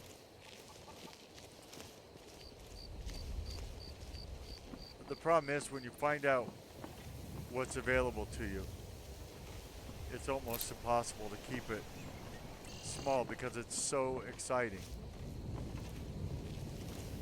So if somebody says, well, I don't like the plot of Skyrim, so what? You could literally play Skyrim and never play the main quest. I don't like the people. Well, you can make them look completely different. Or you can add new people in. You can take all the old people out. You can do what you want. And that's why, and you know, we're getting ready to end this particular video, but I'll do one right afterwards after I make those changes I said.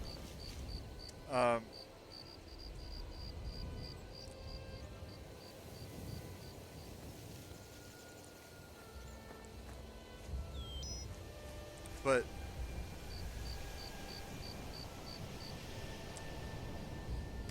that's why I like Skyrim.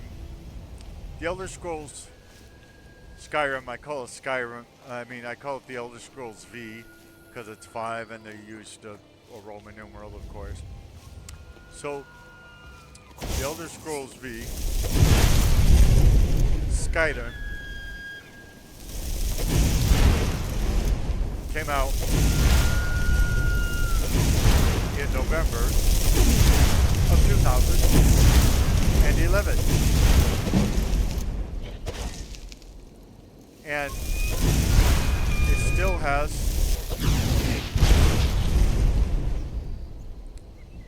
tens of thousands of people playing it around the clock every single day. And I would say it is because it's a good story, good characters, good environments, and all of that. But a huge part of it is just the modability. You can make it into what you want.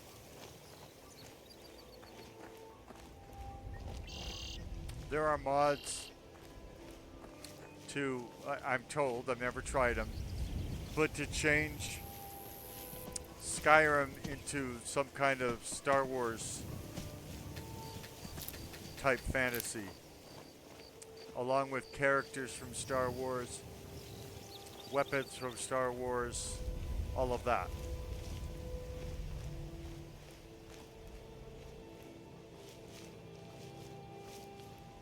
We talked about people have done Daggerfall in Skyrim. They've done Morrowind in Skyrim. Well, they're doing Morrowind in Skyrim right now. They're creating it so that we can all do it for free.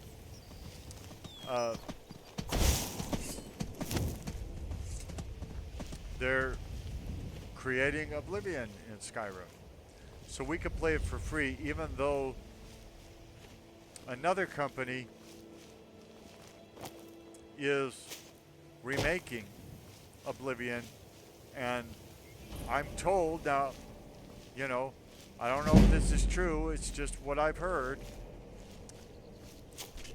that the company who's remaking it is going to charge $79.99 for it. I think when it first came out, it was like $40. I'm pretty sure that was the cost of Skyrim when it first came out. I mean, Oblivion when it first came out. And then there were various reasonably priced DLC, except for there was a horse armor one that kind of people made fun of because they were charging money to armor your horse, and people were starting to question the whole idea of whether games all needed to have DLC, and whether DLC actually made the games better or not. Target down.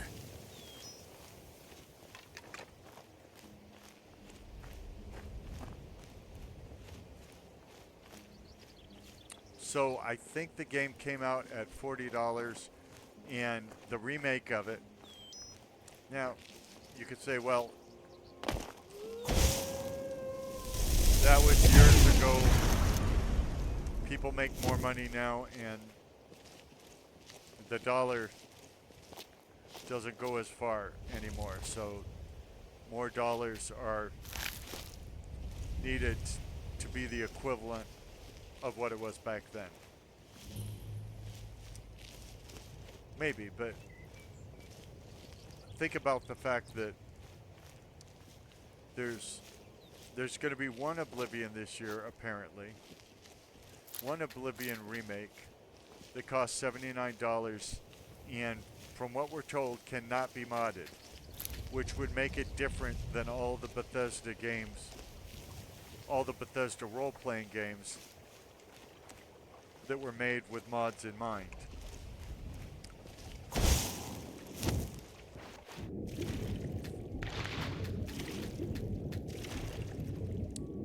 And then there will be the other one, the one done by fans of the Elder Scrolls. For the most part, not professional.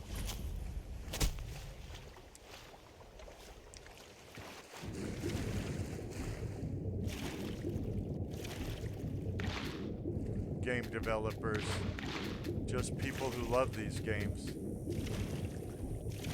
And it's going to be free, and we will be able to mod it.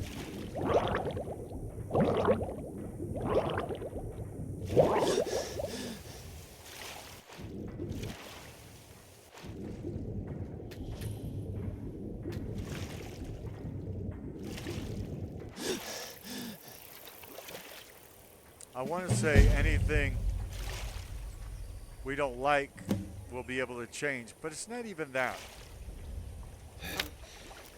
A lot of the people that create these mods absolutely love everything about the games for which they're creating. They're just putting their own take on them. And they're being nice and kind enough to share that with us, usually completely for free.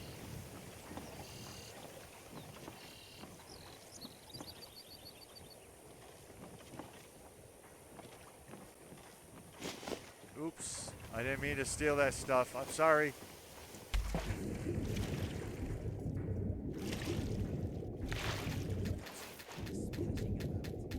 What I like, even though there are people that are, trying to put one against the other and saying, oh, the one done by the fans is gonna tank because the professionals are putting out one. To me, if you put out, and I don't think it's even going to be essentially the same thing, but let's for the sake of fun say it would essentially be the same thing, which I don't think it will be. The mod team has been working on their project for forever, so I don't think you can compare the two, even though they are attempts to remake or reimagine the Elder Scrolls Oblivion in one way or another. I think there's room in this world for both of them. But it seems to me that if you put a free effort up against an effort that costs $80, is it just me? If I was only getting one of those, I would get the free one. Why? Because it doesn't cost me. If I don't like it, I don't keep it on my computer, and it didn't cost me anything. So I'm not worried Everything that I right? wasted money. Let us go.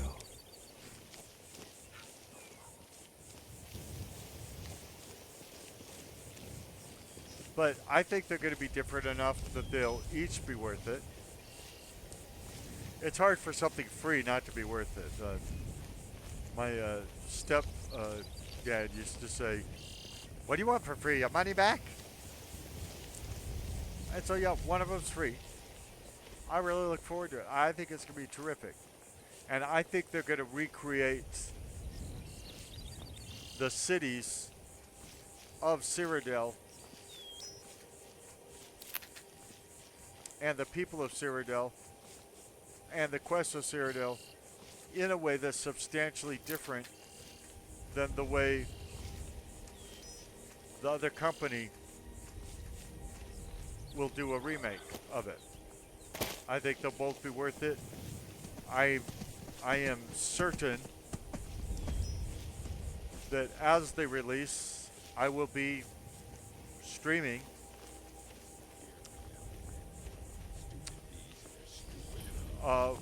playing their games, letting you know what I think of them. And, you know, if there's bugs, which I would think such big projects will have bugs in them, hopefully they keep working on them and, you know, put out patches and fix bugs and make them even more playable and all that. Certainly, Bethesda has put out some buggy games that got better over time. Some people even call them Bethesda because some of the games,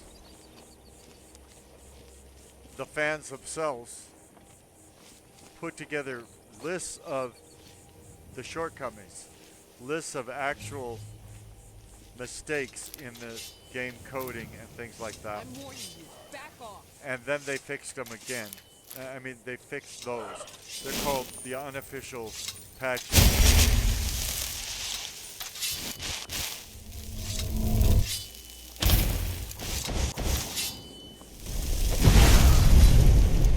Thank you for warning me.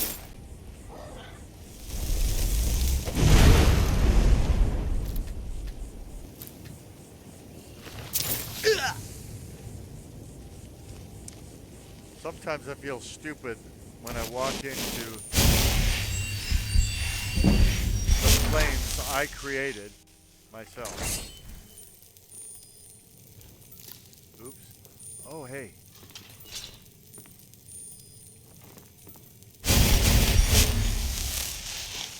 Time to end this little game. You should end him.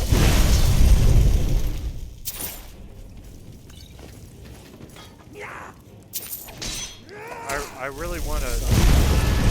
I was gonna just stop. I was just gonna stop and you know, come back to this. Wasn't sure which way. After I worked on the load order a little, which remember it could ruin everything. You'll only know whether it ruined everything if another video in this series is posted. The reason I'm stealing everything is because one of my mods requires that I steal at least 600 things before they will let me, they'll even consider me for the Thieves Guild. And in the nearly 14 years since Skyrim released, and the 13,776 hours that I've played it.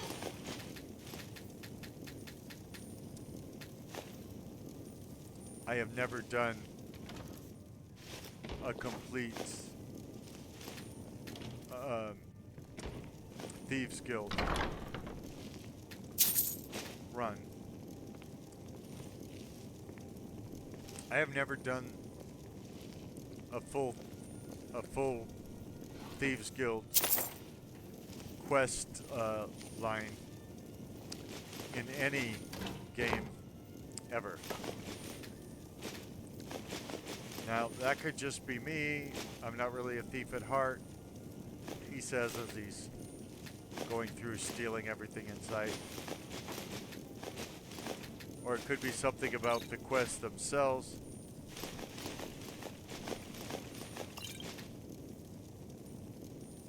But so far, I've never done one. I start them, and then they just don't. They don't keep my interest. Like, I started it in the Elder Scrolls Online. I started it in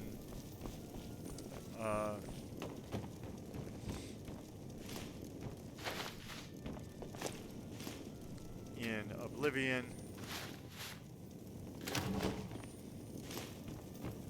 I think I started it in Skyrim.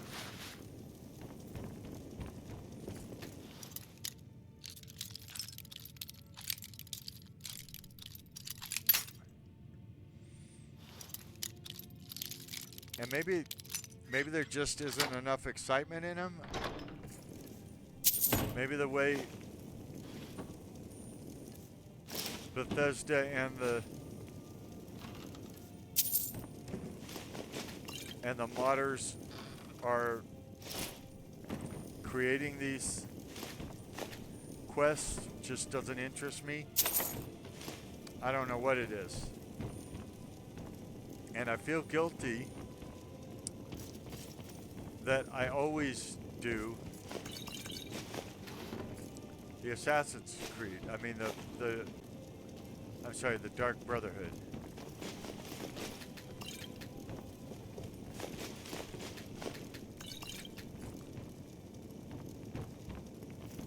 I shouldn't be happier about killing people than just stealing stuff from them. Although I don't remember what the content is of the Thieves Guild for the most part in these games. It seems like I remember being told, probably in Oblivion, steal X number of dollars worth of stuff and sell it. So I had to sell it through fences and all of that. I don't remember a disciplined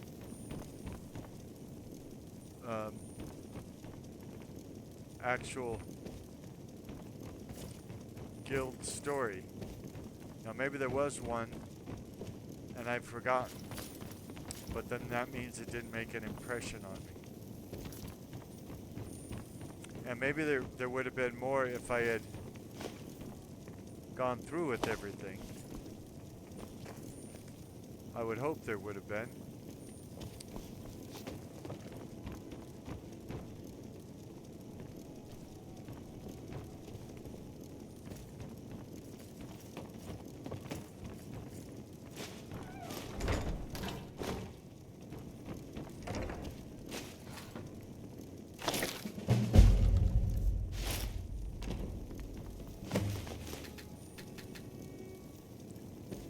So I might be doing all this stealing just because I want to steal. I might just be pretending.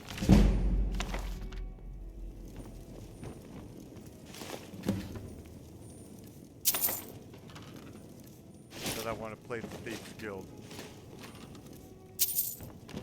And to be clear, for people who didn't hear it in the earlier videos, for me to play that quest, I can only be recruited if my sneak is at 100.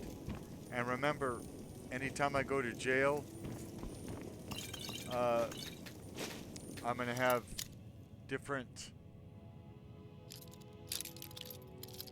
skills deteriorate while I'm in jail. So I might have 100 sneak, but I might go to jail and suddenly have, 90 sneak. But to be recruited into the Thieves Guild, I would have to have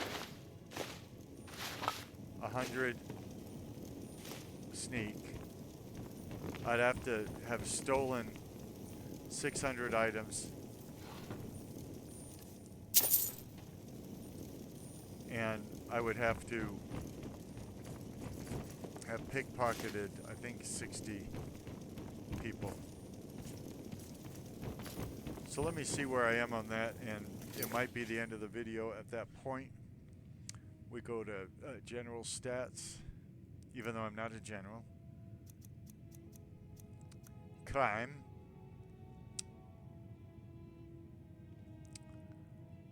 I've never stolen a horse. I've trespassed twice. I've assaulted 162 people.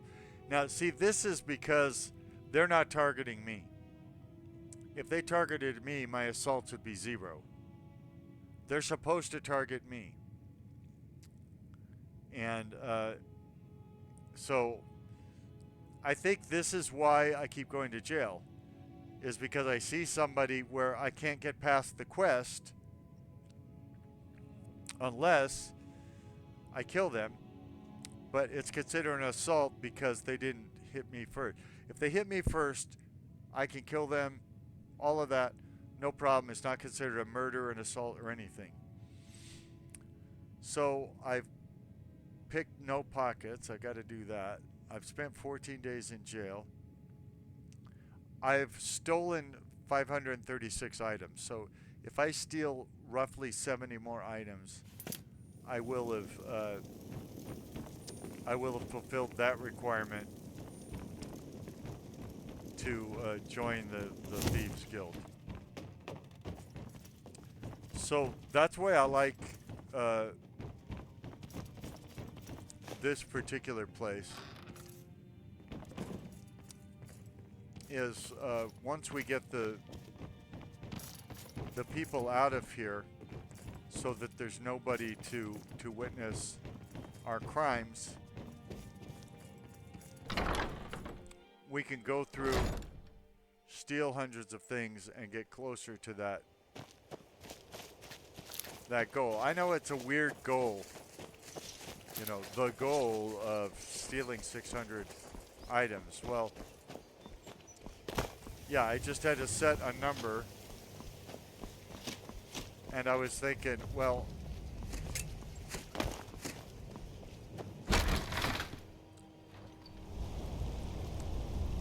if the number was, say, 90 items, have I really proven that I'm a dedicated thief? Then this opens up the whole nature versus nurture thing. Is the Thieves Guild there to create thieves?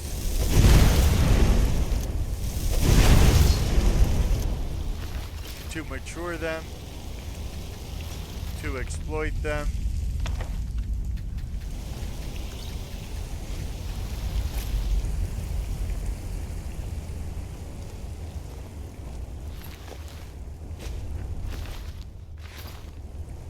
And so pretty much,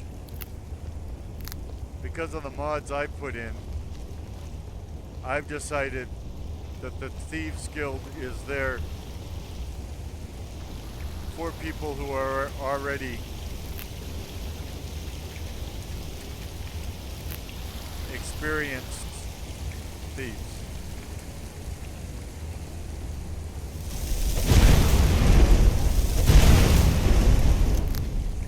much like a chess club might be there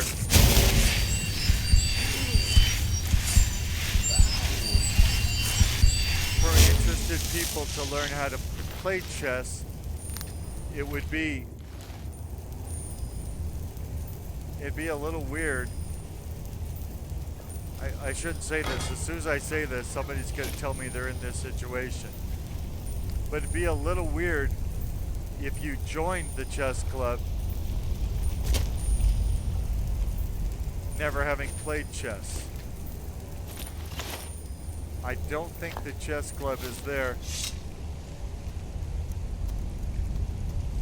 to teach you how to play chess in the beginning. Now, I'm probably wrong. I have been wrong before. One time I thought I was mistaken and it turned out I was wrong.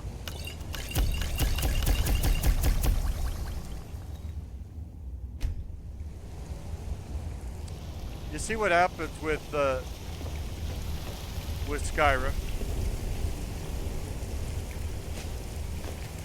You're thinking, okay, I'll play 20 minutes, or I'll play just to the end of some certain quest. One where it's clear where the end is.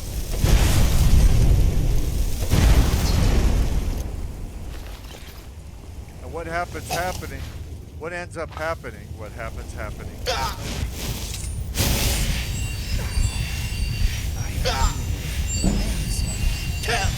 Uh-oh. Looks like I'm gonna die here. Yep. Heat, no.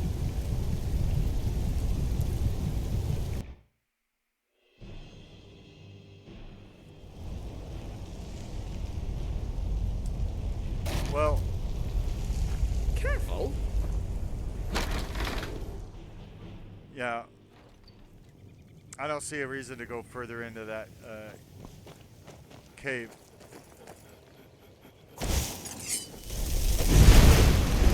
But anyway, what I was pointing out is, you'll say, "Well, I'm gonna play it for 10 minutes. I'm gonna play it for 20 minutes."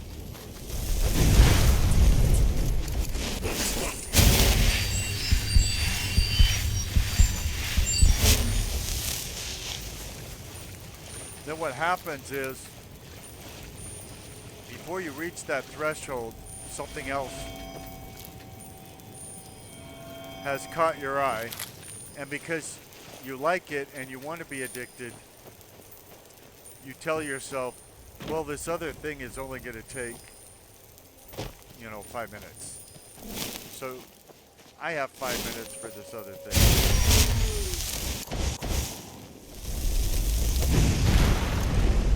I have, I'm not too I'm not too delusional, but there have been times, especially since I started this channel, where I was working on, a video. I got through a quest or whatever, and then I let the video I'm shooting save.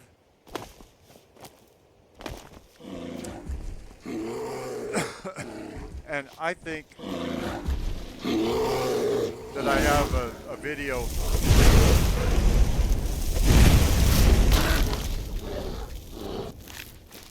of like 20 minutes or something, and it turns out What in the world is that smell? when I go to review the video, I've got a video that's 3 hours and 52 minutes. One that, for somebody of my skill and the software I have, is nearly impossible to edit coherently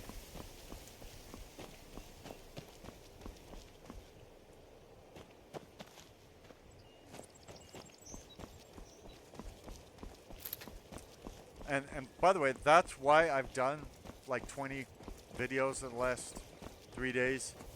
Is I think about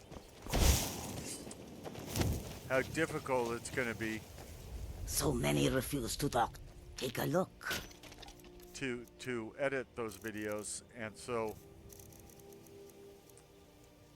every time I go to edit them, I just come back here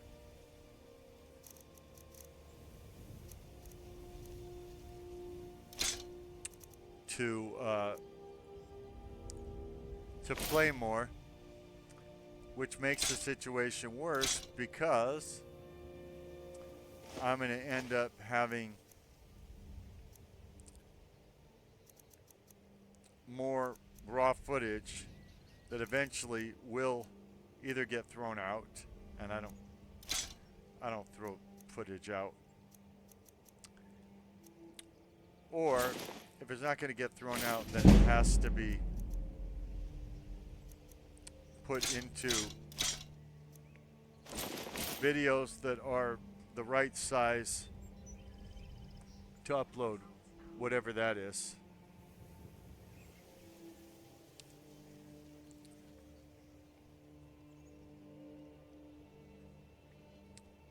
And that's a whole other issue. What is the right size for a YouTube video? And since YouTube has billions of people watching it, I think different people are going to come up with different answers to that question.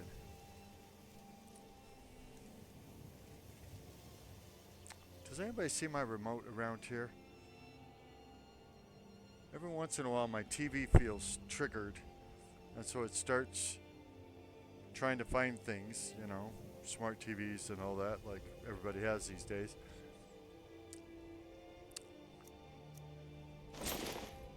Or it starts talking to me when I don't want stuff talking to me, because I'm trying to talk to y'all.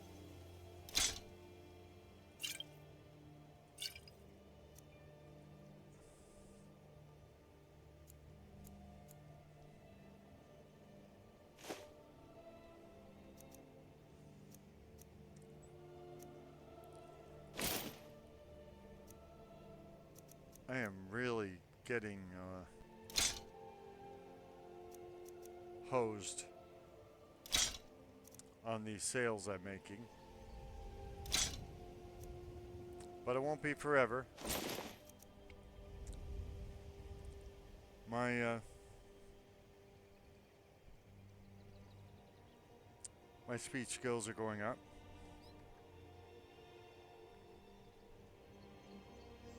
Are you sure you don't see my remote anywhere? Leave a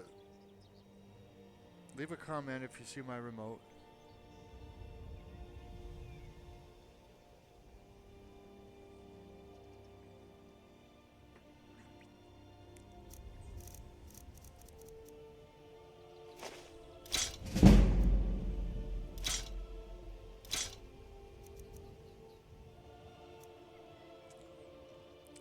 Now here the Arantino family heirloom is only worth 7. I'm not sure why. It was worth 24 somewhere else. So this may be due to where we're selling it. I'm guessing because I do have some mods about local fare. So I'm guessing that the issue may be so what the local fare means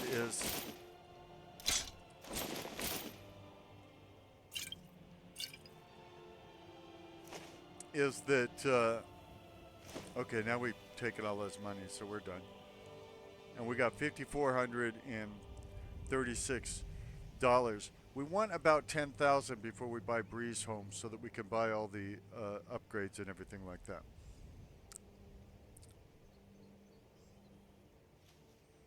May your road lead you to warm sands.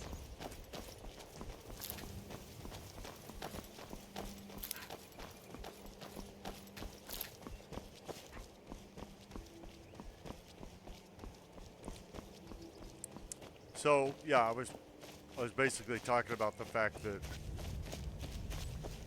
you put a time limit on it, and then something catches your eye, and you play more and you play more, and then if you're me, you're lucky, by the way, because we talked about the more mods you have, the more chance you have of something going wrong, of a crash and all that. Well, also true is the longer you record, especially with more mods, the more chance that it'll just seize up or it'll just crash, and so now you're not recording anything. And if the recording doesn't open the file properly when it's starting to make it, and then close it at the end. In other words, nice, good commands to open and close the file when you're making it. The video file is often lost. And so if that happens, you could lose hours and hours of work.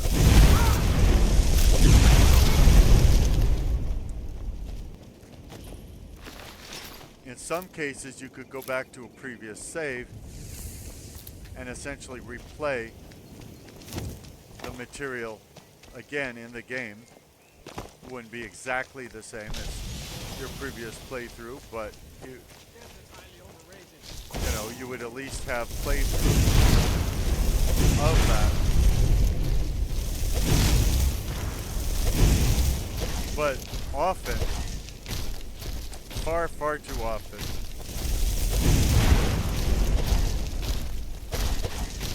your oldest saves have been overwritten and you can't redo it. And I know there's ways I could keep this from happening if I wanted to. I want to keep it from happening a little. What I mean by that is, I don't want to work on it hard enough to actually keep it from happening. And the reason why is, I don't have the gumption to do the same material, the same. So let's say I did 10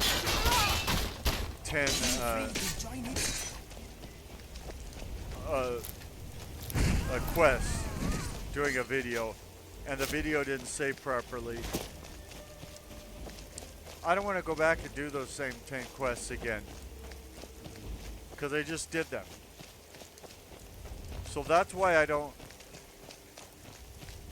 study how to fix it, so that I have the right saves in the right place, so that the saves that I want to be secure are secure, so they don't get overridden. That's why I don't do that.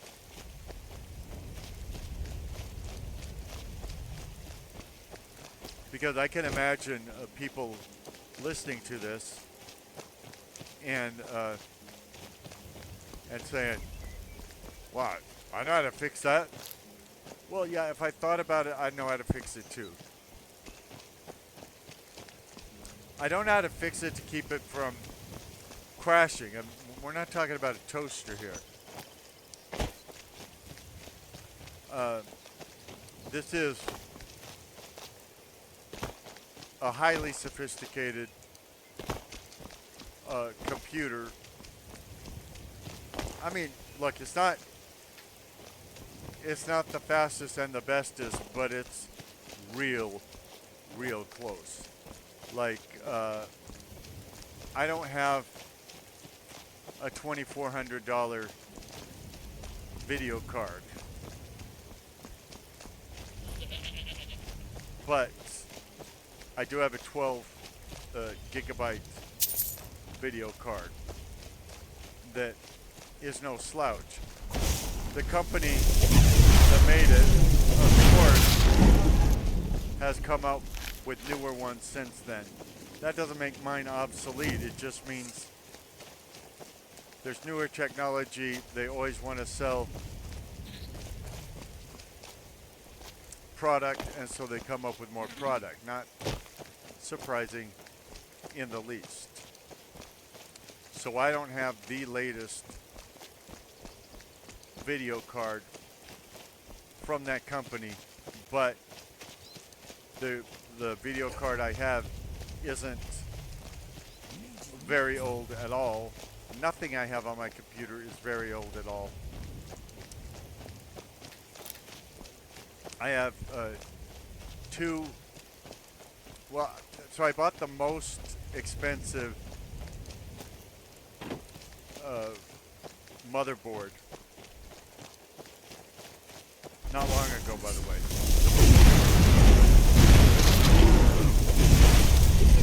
And I had to save up for these things, and I also used a credit card and all of that. I don't want you to think I'm not wealthy at all. I'm not even middle class. I'm not even lower class. So I saved up forever. I'm not even lower class.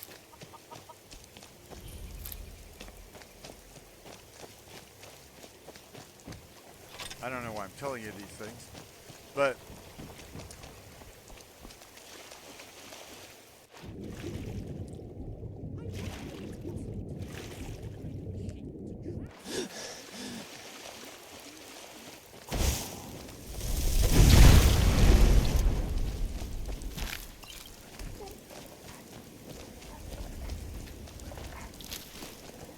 I got the most expensive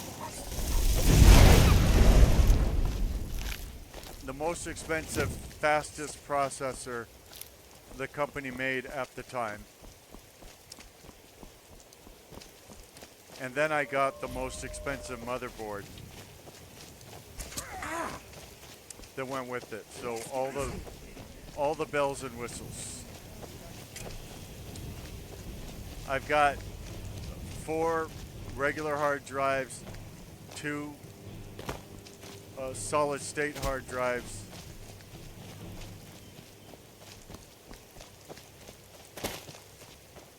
64 gigabytes of RAM,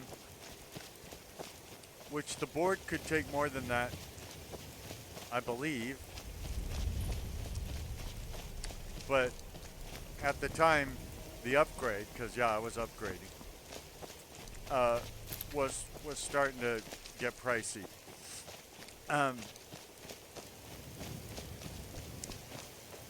So I had to buy a new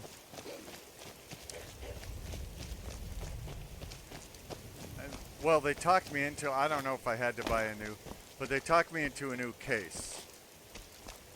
So I bought a new tower for my computer, a new motherboard,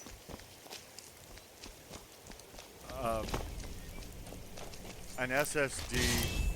I already had another SSD.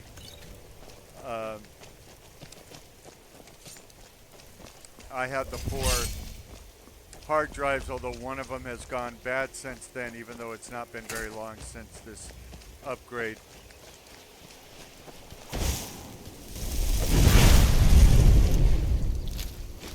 I run my computer at 4K. I shoot the video in ultra high definition resolution, which I don't even know what that means. I know it doesn't mean 4K.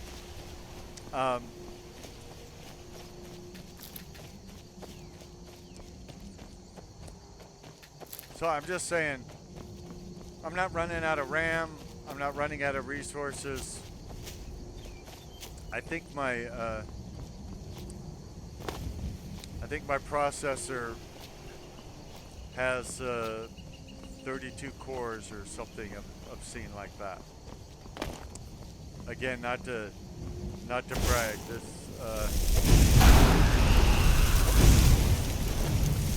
is I I do much more with my computer than I do with my car, and it shows because the last upgrade to my computer cost more than my car.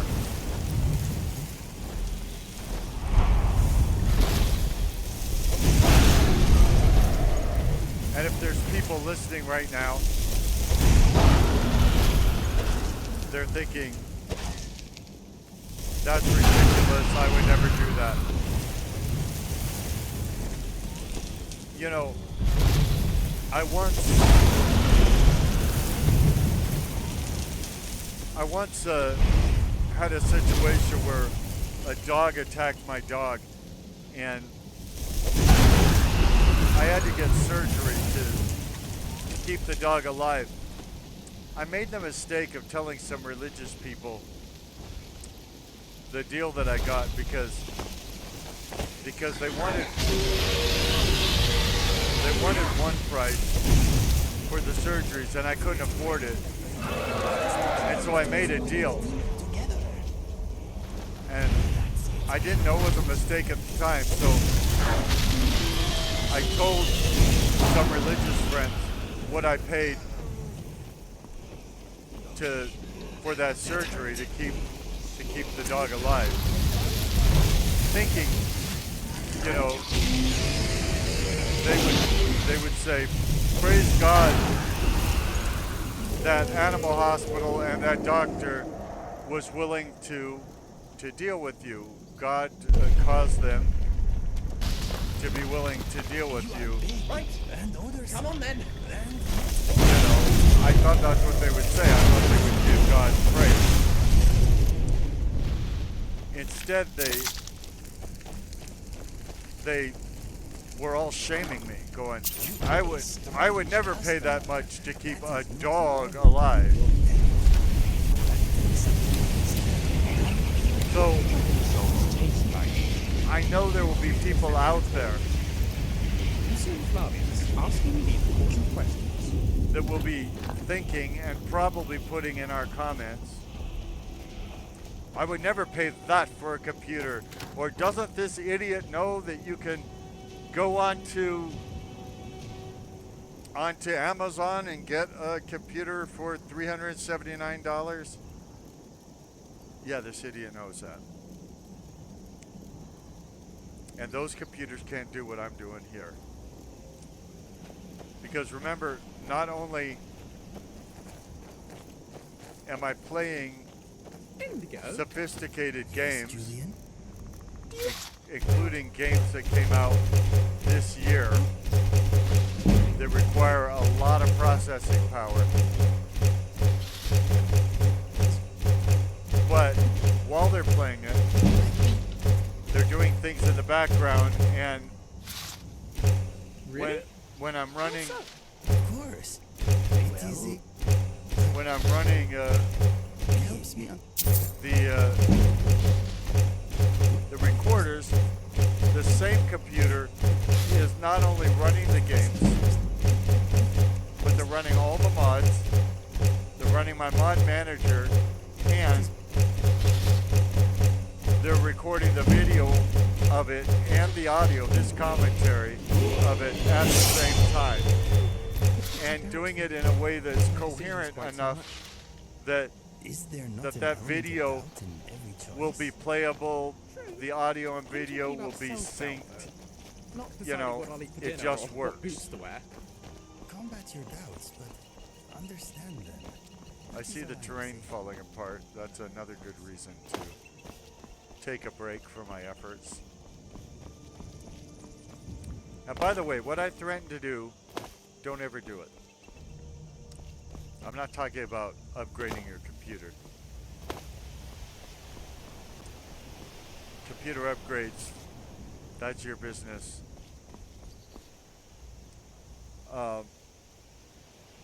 What you should never do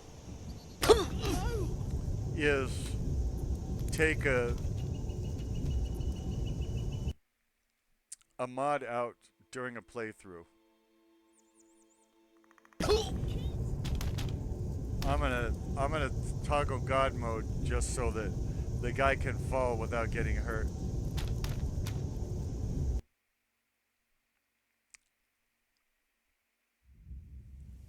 Because he's in the middle of a fall. Yeah, now we're just gonna go to this mine and then save the video. We're not actually gonna play any content with God mode invoked. We're just gonna find a nice quiet place. Well, maybe this cave over here to place our player. And then we will shut off the video, and then once I remove build and put in the dialogue controls that I want, we'll be back to shooting our next video if the save game loads. And it probably will, but there's no guarantees when you're modding this much. But what I said you should never do is once you got your mod order, play that mod order and those mods without changing them at all until you're ready to do a new character. Because you're just playing with fire if you don't. There's a really good chance when you make changes to your mods on a saved game that saved game is never going to load properly again.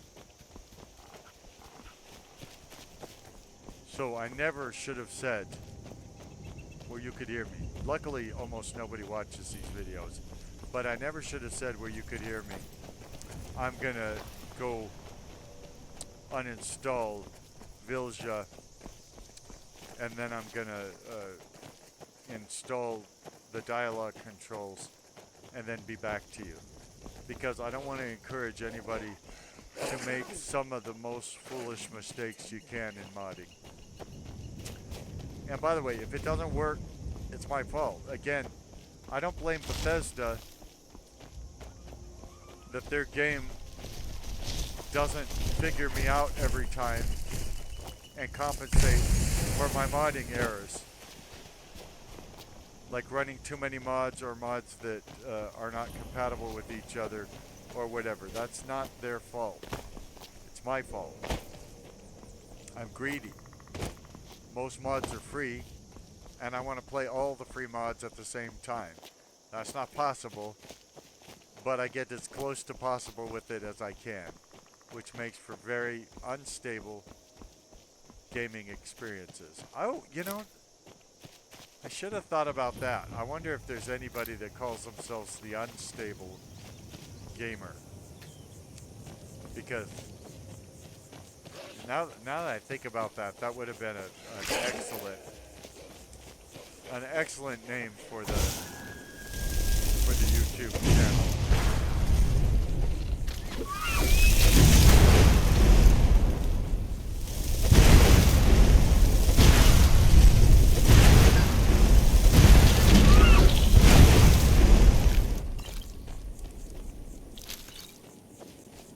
Modded and unstable. Something like that would have been great. There's something green floating in the air. Okay. See, I keep saying, I'm going to stop at this point, I'm going to stop at this other point. And I don't, even though I really, really want to uninstall Vilja and see whether my next great idea will work.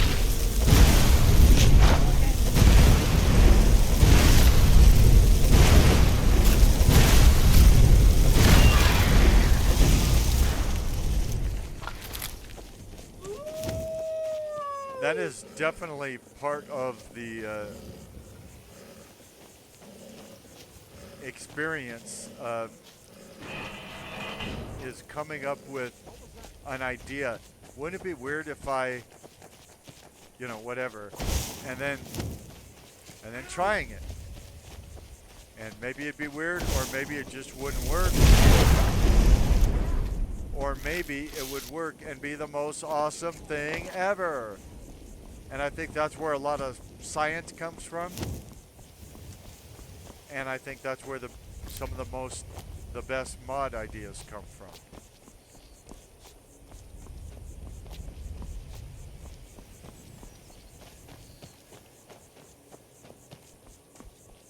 But most of my instability, very funny. So most of my instability comes from just the fact that now that I know I can make one or two little tiny tweaks to the vanilla Skyrim game so that it's no longer vanilla and it's a little more tweaked in a way that I like, one way or the other. And it's free to do. My greedy mind goes, okay, I want to make 4,000 tweaks.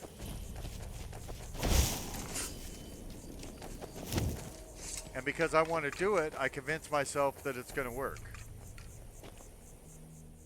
Even if doing the same exact or similar thing in the past never worked, I convince myself this time it will work.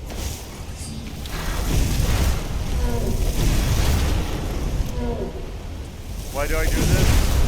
Simply because I want it to work.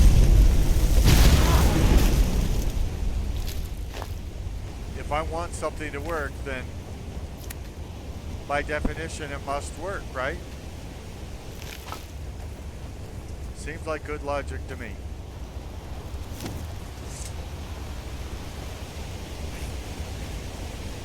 Well, I don't know what's in here, but I like the interiors. By the way, oh, that's another thing I should look at, because I do have a darker caves mod, and it doesn't seem to be doing its job, because this doesn't look very dark inside. I want the caves to be so dark that if you don't have Inigo, a light mod useful. and you're not carrying a torch, Why do you ask? you can't see what's going on in You're there. such a talented I want it to fighter, be and much tougher. I know Anyway, you're less dynamic. I am your poorly Sometimes I aging, wonder how much I sarcastic, really like the team, PC witty gamer, Do not be so hard on and yourself. I thank you for listening, watching. Sometimes about you. Please like and subscribe. In truth, you are one of the strongest Leave people comments I know. below. Look Watch how entire far you've come videos. since you left home. Tell your friends, tell your Look at what you enemies. have accomplished. We are building a How much community you've here. grown. We would love to You are have a you, hero and we yourself. thank you for being You here have earned this my time. respect whether you think you deserve it or not. Goodbye. And I am proud to be my friend. Oh, Inigo,